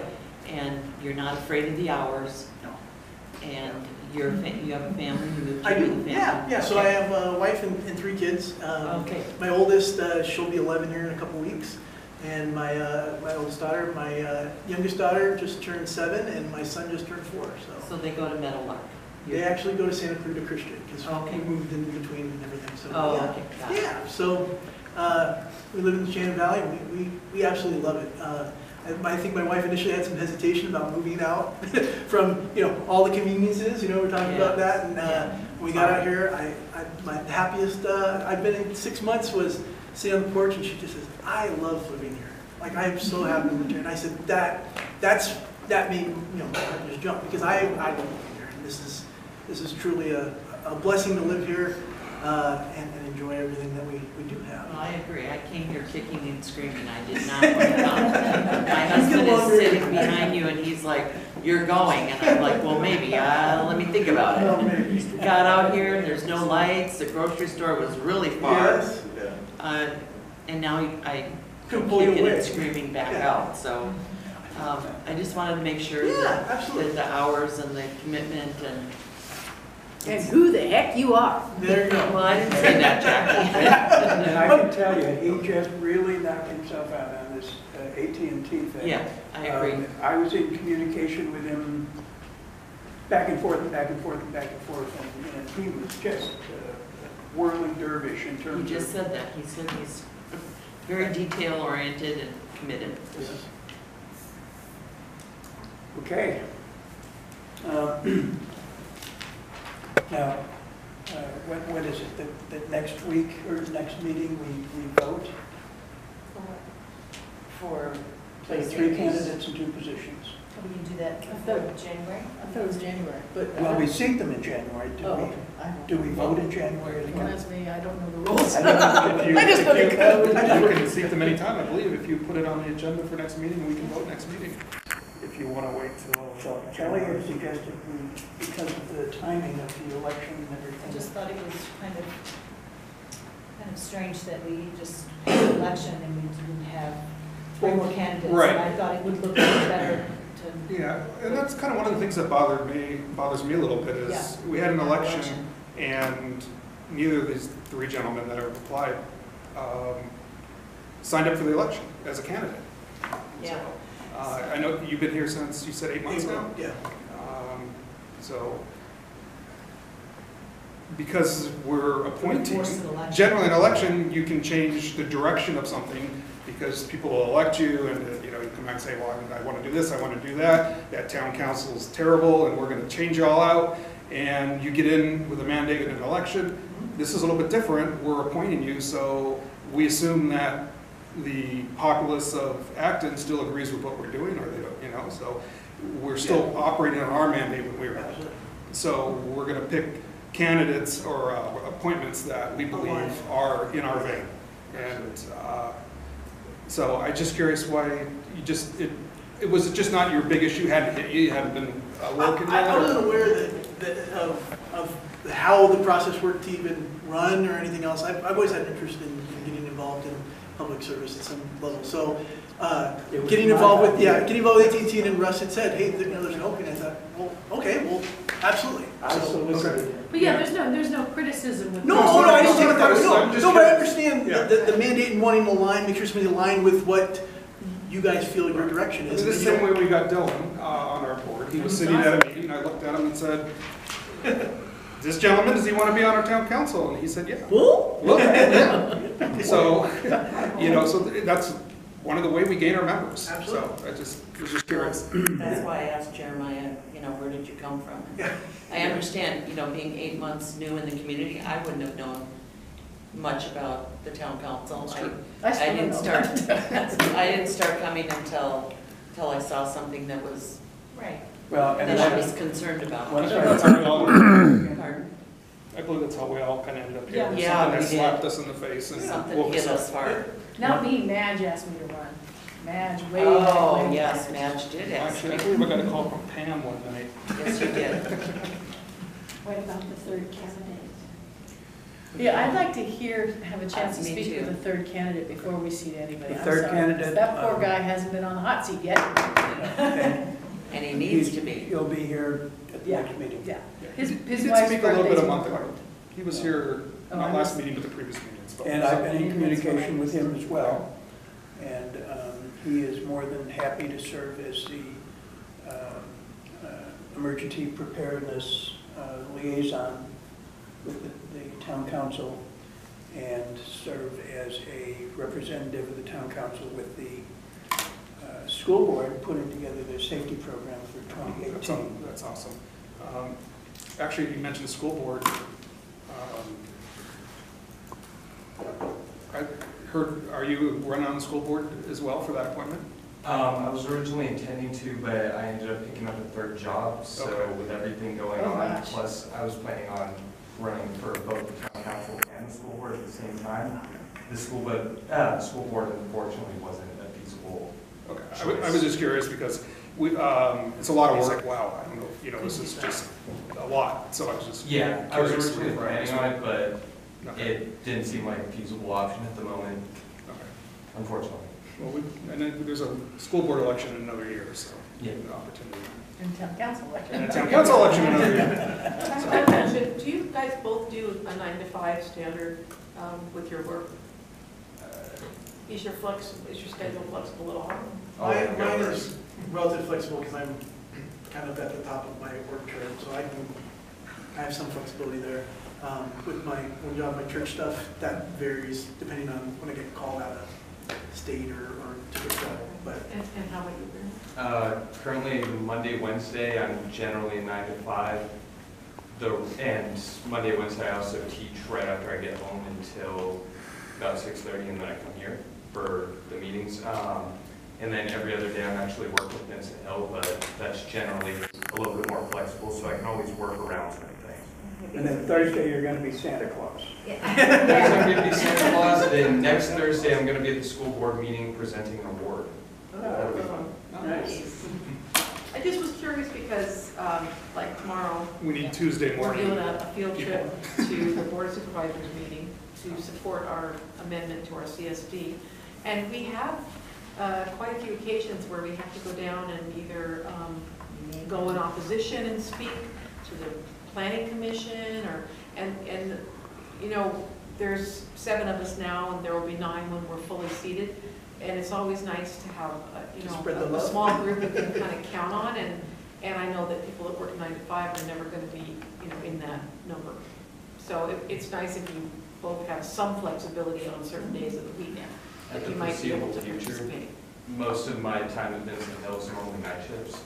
So, This would all be morning. yeah, morning, Day. I normally start at like 3 or 4 for Vincent Hill, and then my other job with Lockheed, I start generally 9, so that's only Monday, Wednesday, so in between that. The board meets Tuesdays. It meets on Tuesdays. Yeah. And it's really, I'm new to the council. I was just seated, a few months ago. And I have to say, I'm 61 years old and I'm getting me an education. I'm learning a lot. And Yes. it's a fascinating process to go and sit through these planning commission meetings and board of supervisors and then to be a part of it and get up and speak. I'm telling you, it's pretty cool. It's pretty cool. And that is a 180-degree reversal for you, Ruth, because you sat over there and said, I don't know if I want to be on that side of the table. I didn't think I was scared. I think I scared me. You were scary. You were scary? No, I got sucked into this. I was just helping them with their LLC and then I got sucked into the council, so you're gonna get sucked into. I have a procedural question. So when we do this, when we do choose a date to do this, we raise a motion for each candidate, or how does that work? I think it's in the bylaws that.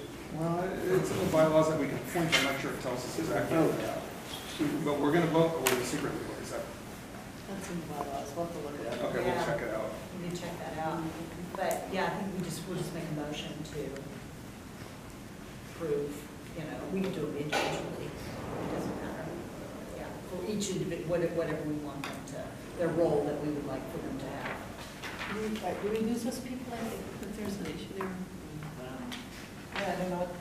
Okay, we'll have to look at that.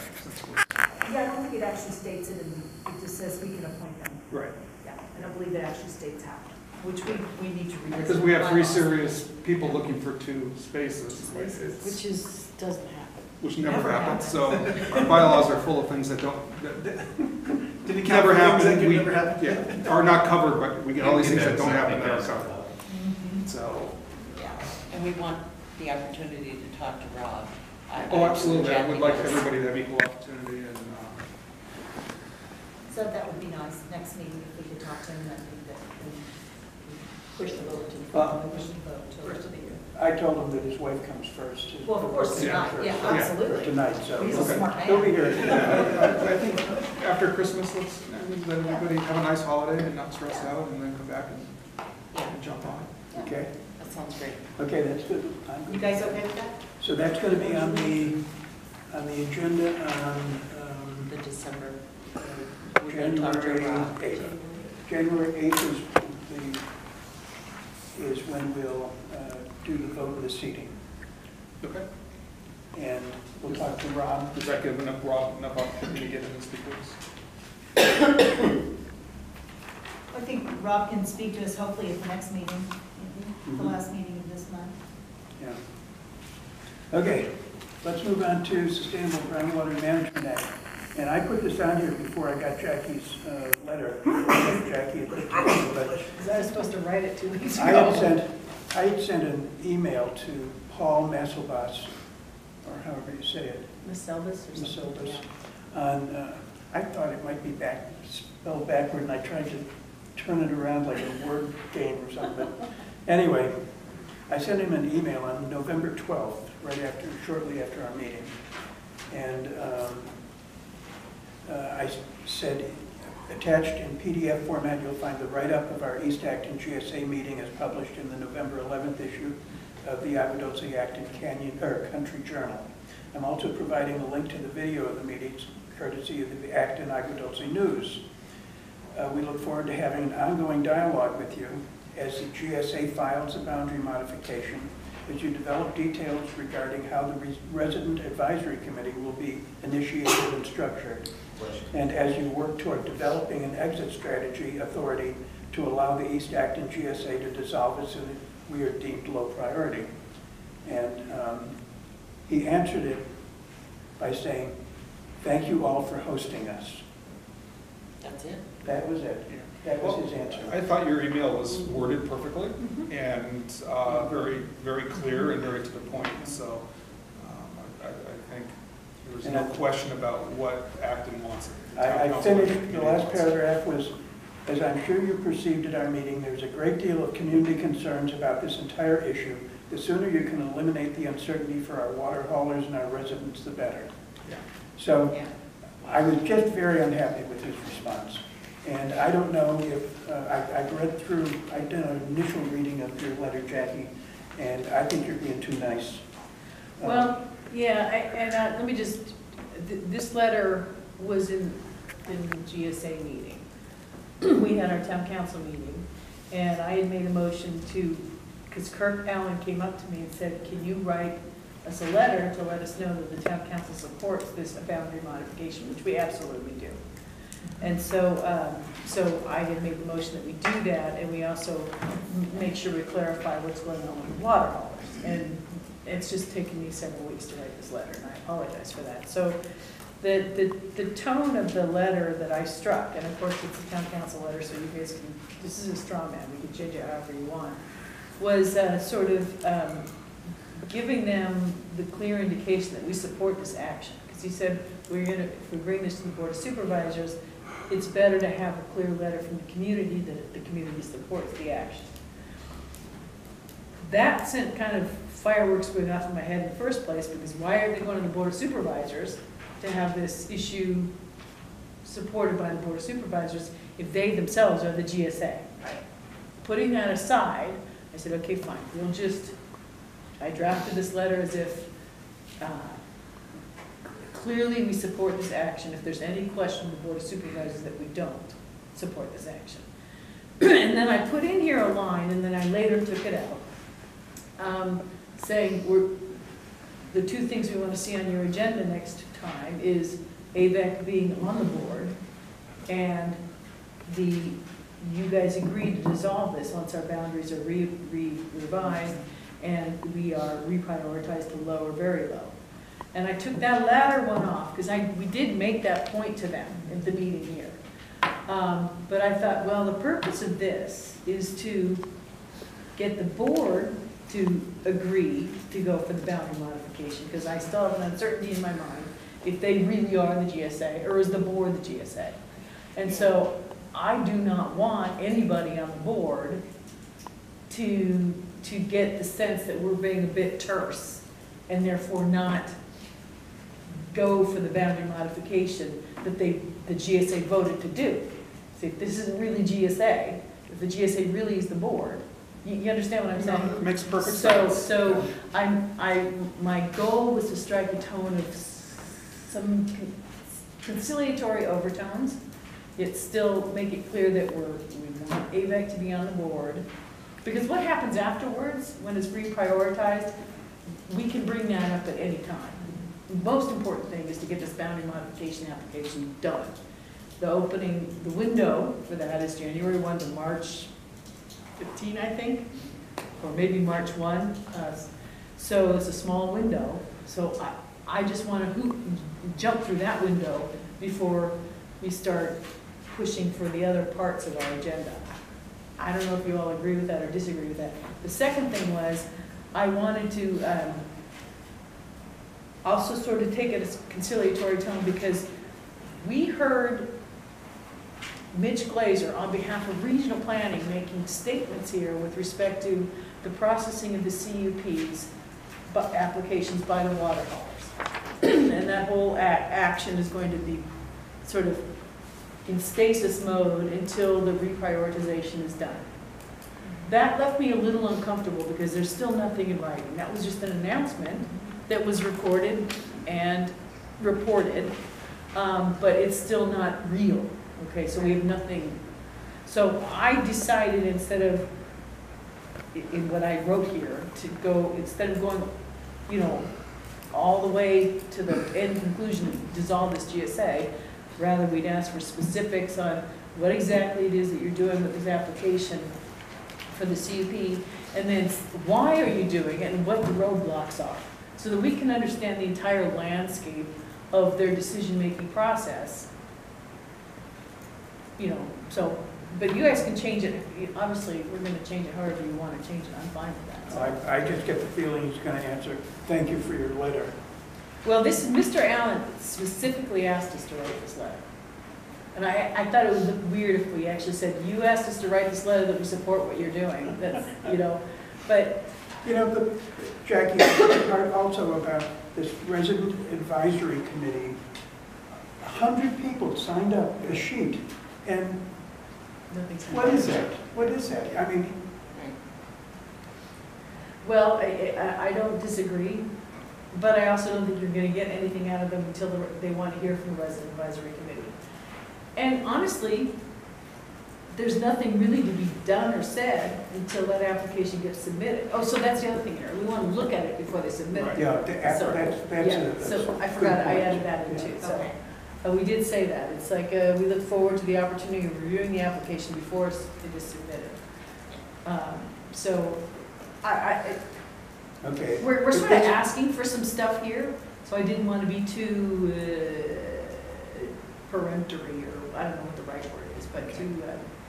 As long as we get what we're asking for here, and that is chapter and verse and detail and stumbling blocks and everything relative to this boundary modification, if he cooperates and gives us that, that's an accomplishment. Right. And then we can go on with the other issues. Right. So this is letter number 1. That's tough, that's sort of how I was approaching it, so.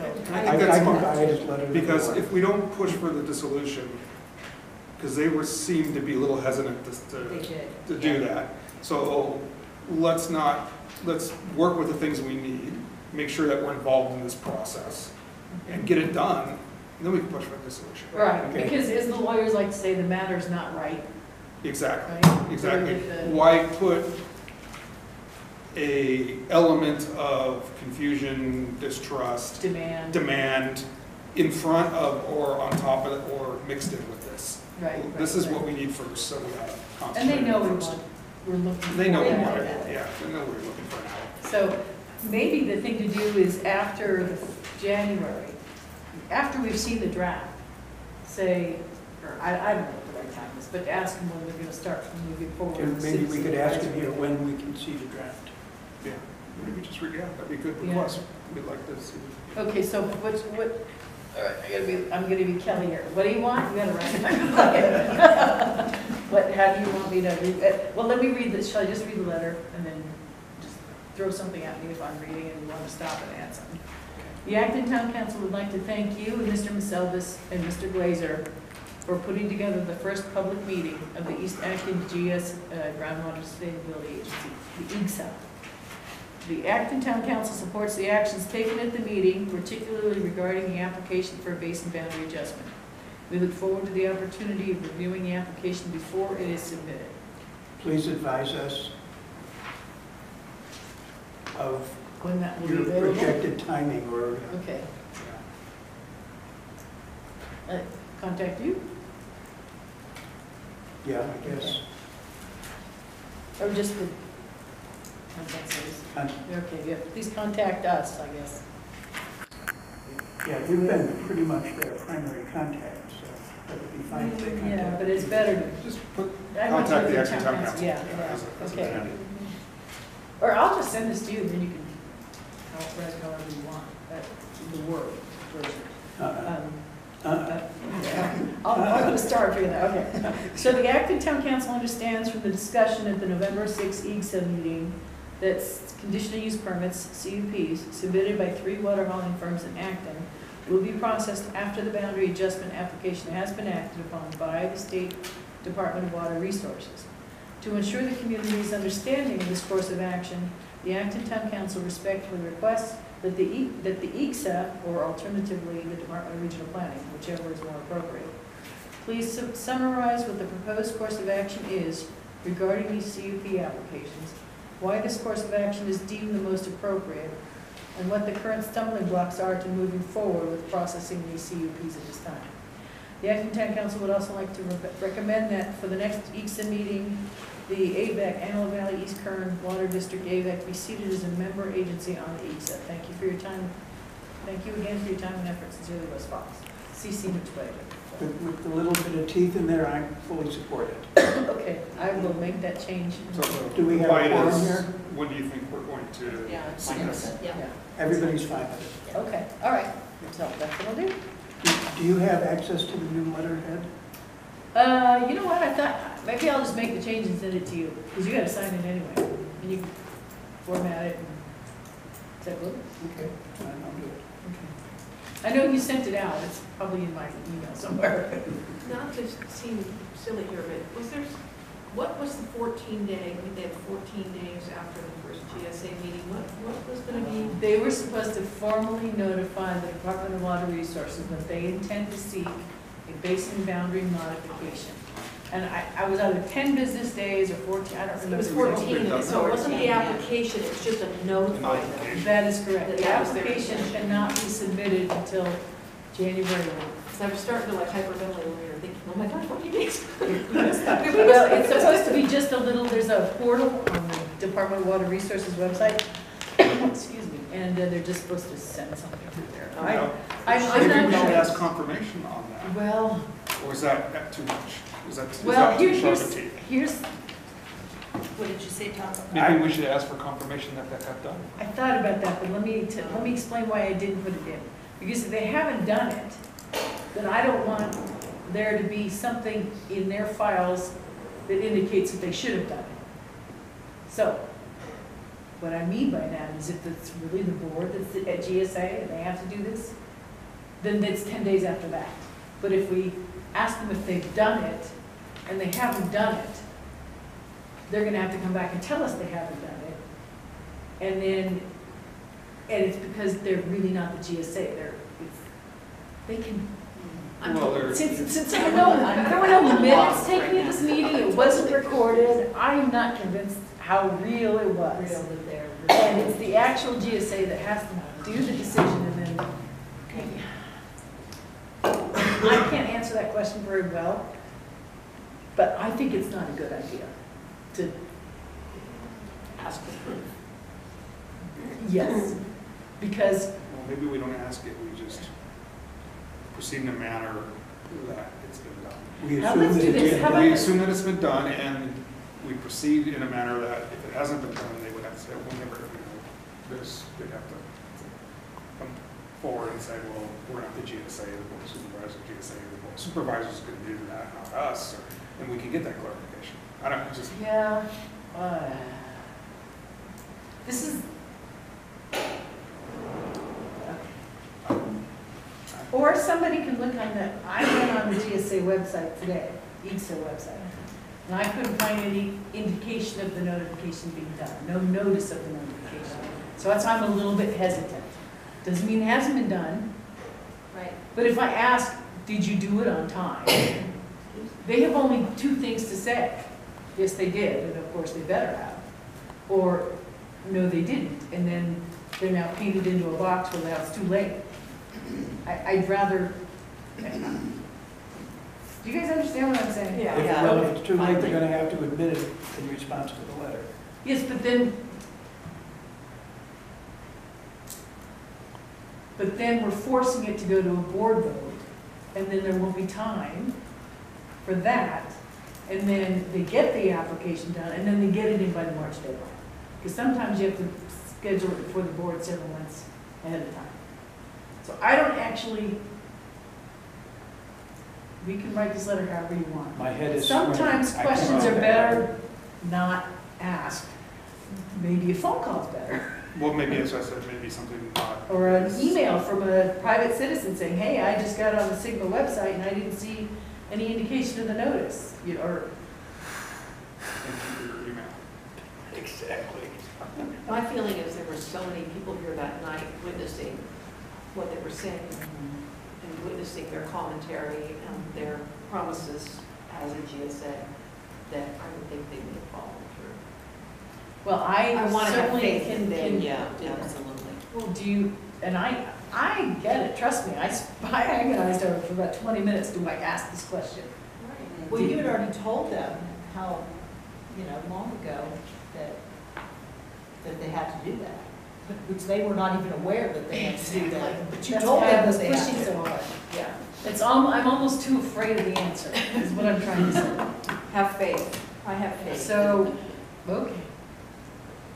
Yeah, you're right. So where would you want me to put that on witnesses?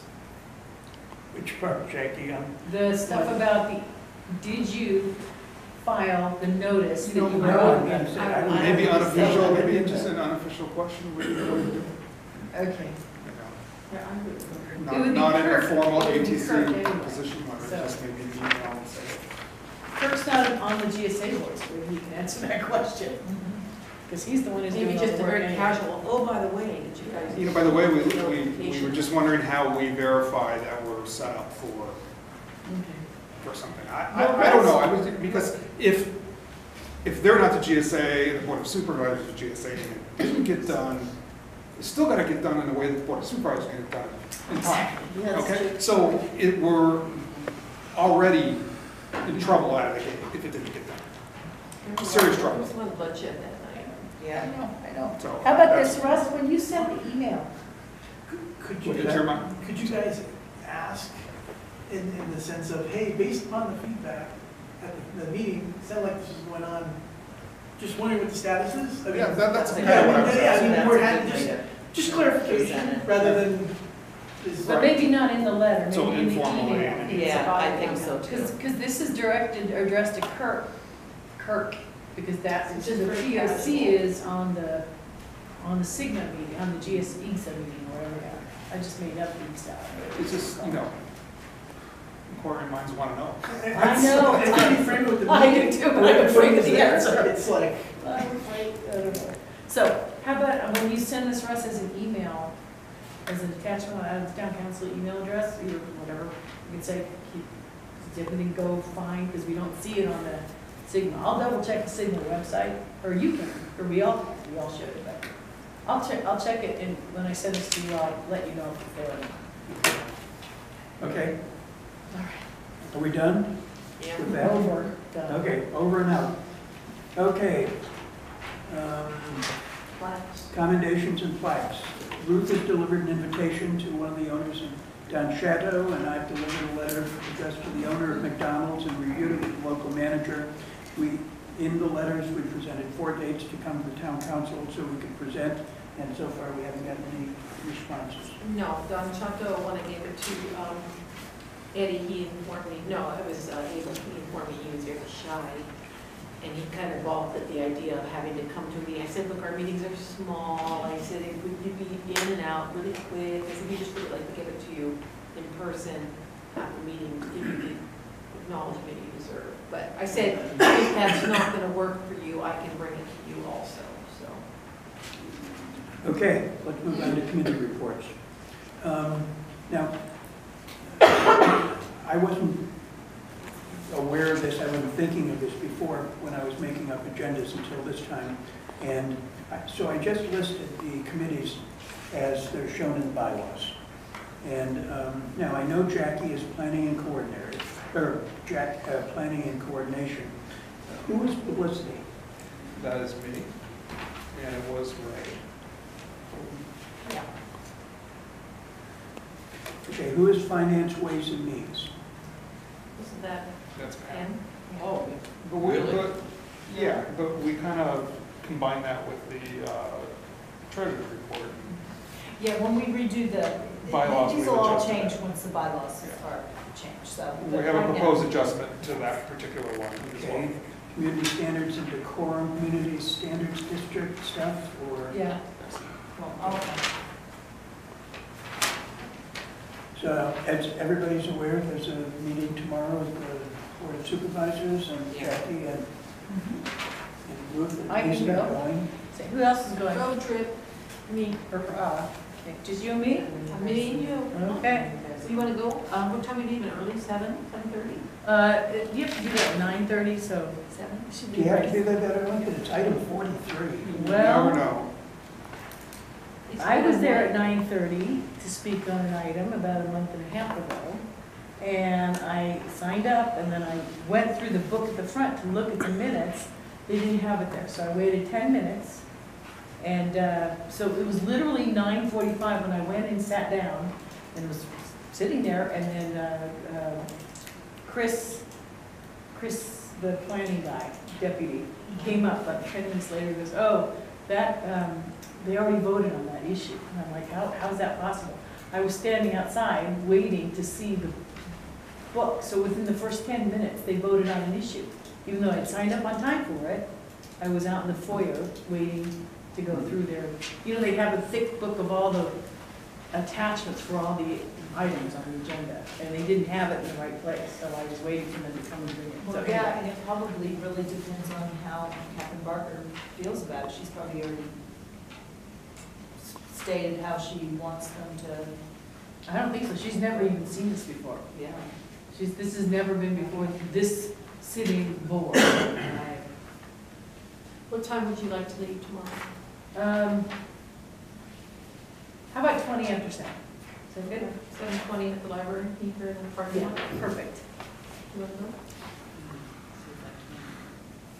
Okay, Pam might join us. No worries. Okay, so on the CSD, are we still on the CSD? yes, we are. Okay. Anyone else have anything on that? Because I've got some. I've got your memo for your Okay. email.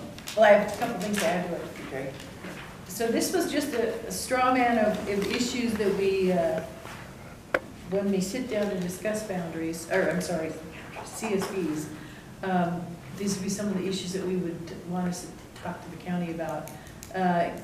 commercial development standards, we have them now just insofar as architectural appearance is concerned. But things like our general plan says that had been in our CSD, we might have had a different outcome down there at Santiago and Soledad.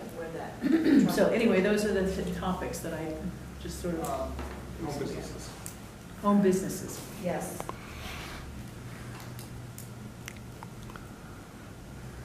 So, and then when we nail down this list, I'd like to send it to Susie as soon as possible, because I told her I would do that a long time ago. Sorry. So if you guys want to send any more back to me, I'll add it and I I'll do. package it I and want send to it think to about it. Susie. too. Okay. Yeah. Well, CC everybody so we can all weigh in. Okay. So. Deal. Okay, are we done with the CSDs for now? Okay. Who is in charge of, and Jackie is Trails, Open Space, and Recreation. Who is Utilities? It was Chris, and I don't mind doing that, having that follow me, as Okay. long as it isn't too complicated. Bylaws is Kelly. Emergency response is me. High speed, and I've added 2 other categories to this committee reports. High-speed rail, because it's always going to be on the agenda, and industrial aesthetics, because I think it's going to always be on the agenda. You're missing the World Town Council. Oh, yeah, ARTC. Is that on the bylaws? I don't know if it is, but we always keep it in here. It will be in the new bylaws, but we always keep Okay, it in. so. Association of World Town ARTC. Council. Right, and who is that, Jackie, or? I was Well, on that too. with yeah. You, Kelly, Pam, and I usually go, and Ruth started to go too, so, but Ray was always the name on it, and then I took over from Ray, but I don't have to be on it. I go just because I like to keep my finger on the pulse, but somebody else can go, right, be the formal I've person. been going too. Yeah, I can do it. That's fine. You want to do it? We all go. I can just be on that committee. They're not meeting again until January, I don't think, anyway, so. Our bylaws allow us committees that aren't enumerated, by the way, in the bylaws. Yes, we do. So that's how some of those are not Some listed. of those are just the. Got it. Okay, do we have any unfinished or new business? I have a question in that regard. Is there any new information about the second unit dwelling decision? Was a decision arrived at on the 29th? I haven't had a chance to look at that. There was, they talked about it at the ARTC meeting at the end of, is it September or October? I can't remember.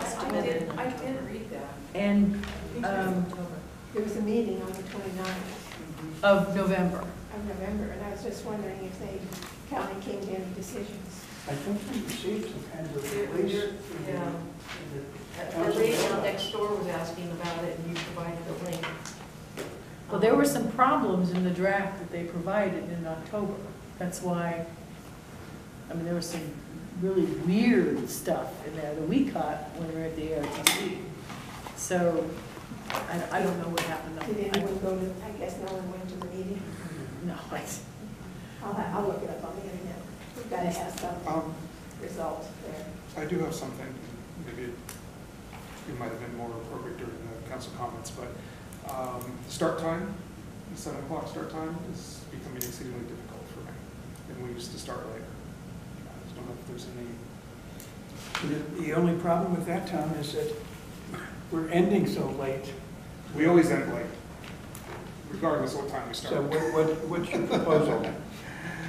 Go back to 7:30. I would like to go back to 7:30. It would certainly help me get here, because I'm now in one of these commuters, unfortunately. And it's very hard for me to get here at this time. So if you just go a little faster. If I would just pass on the left, yeah. And watch for CHP then. Well, that's the dilemma. If he goes a little bit Something faster, for you, he's just going to wait for him here. Yeah. We did this because we thought we might get more People here? more people here. It didn't really change anything. At the time, I worked from home, it didn't matter. It was not a big deal for most of us. Chris had a problem. I think he had trouble getting here as well at 7 o'clock. Well, So I know and just something the to throw reason- out there. The reason we went to 7:30 in the first place was because a lot of people had difficulty getting here because they came from down below. Yeah. So, And Ray wanted it at 7:30 also Right. because of daylight saving time for Right. his. Well, from my perspective, I would like to have a starting time where everybody could be here on time. So, I'm good with 7:30. Okay. Jackie? I have no problem with that, anyway. Dan? I'm up all night anyway. I think I'm okay. That's what we did before. We did it simply because we thought we would get more community representation. What we do, depending on what the subject is. Yeah. Well, yeah, before I was working down below, I never had trouble getting here at 7, so at 7:30 will make a big difference. Okay. Ruth? Well, okay, 7:30 is the new time. Thank you. And with the next meeting, Mhm. Okay. finally got it straight in the journal I calendar. know. I know. I was short-lived. So the next meeting will be 7:30. Tom, we will move heaven and earth for you, and even our start time. If you could move about 500,000 cars off the road, that would be better. That would be better. There's only 100,000 on the 14th, so you don't need to move 500,000. Well, I've learned a lot driving back and forth. I learned that Sierra Highway is not a speeding problem, it's a passing problem. Yes. The speed of flow of traffic, when it's going, usually 45 to 55, generally never goes slower than that. You got these idiots that are gonna move over to the left and go 20 or 30 cars all the way up the hill, completely blind, and I don't know how nobody's been killed. They are. There's so many close calls, so many near misses. Unbelievable.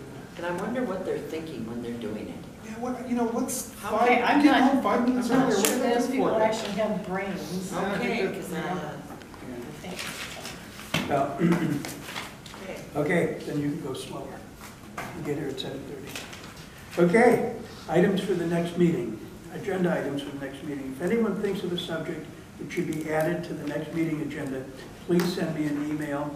I'll provide a draft of the agenda 5 or 6 days prior to the meeting, and then I always plan to publish the agenda 4 days before the meeting. So if you could, anything that pops into your mind that you would like to see on the agenda, let me have it, and then I'll send out a preliminary agenda so everybody can take a look at it. Okay. I have one question on when do you want me to send this list out to Susie? Like I'll send it a week from today, so it'll give you guys all a week to add to the list, or does that sound okay? That's Sounds okay good with to me. me, I'll get Okay. it marked down. Okay. What is that? There it is. CSDs. Oh, I have two. have you folks, are you aware that President Trump has voted to, or has opted to diminish the size of the 2 of the Utah national monuments? Bears Ears. Bears Ears and the Escalante. Also Carrizo Plains as well. I'm sorry, Carrizo Plains. Carrizo Plains, Carrizo a Plains. third, I'm sorry? a third one?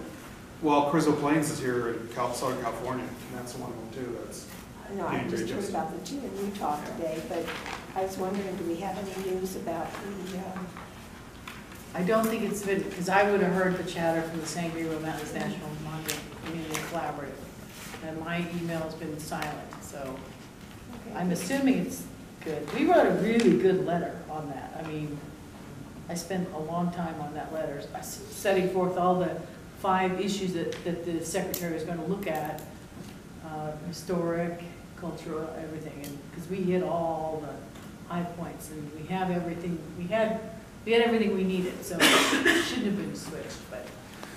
Yeah, but Utah thought the same thing, and, what So was it? Utah's upset or Utah's happy? Pardon? Half and half. Happy. That's, I thought Utah was in favor of this most of it. generally speaking, In favor, in favor of having the monument The sizes deck. reduced. well, there are certain representatives of Utah that are, but, you know, you have to look at the pressure on them from certain lobbying interests. Oh, absolutely, for I understand development, and they don't seem to be concerned with anything but money. So the same thing happens here, you know, if But- we've got a mining problem here, and the same thing can happen. All I care about is money. I'm sorry, All I care about is money. It's like, they're- really? I wouldn't have known. It's on the record, Jack. I'm joking. You've just been recorded. Gee whiz. And that's Just gonna come kidding. right after, okay, we edit that together. I'm and get only something really- kidding. Everybody relax. I hate money. Better? I'm going along with your first one. You don't want to film me because you hate money. You think that the GSA should not be disbanded because you're joking. Yes. You can never believe anything I say. Only kidding all the time. I'm sorry. Okay, so in 1 week, I'm gonna send the list to Susan. I gotta write it down. Send it in a week. Everybody done? Yep. Actually, on our bylaws, I'm starting to open up a little bit. Okay.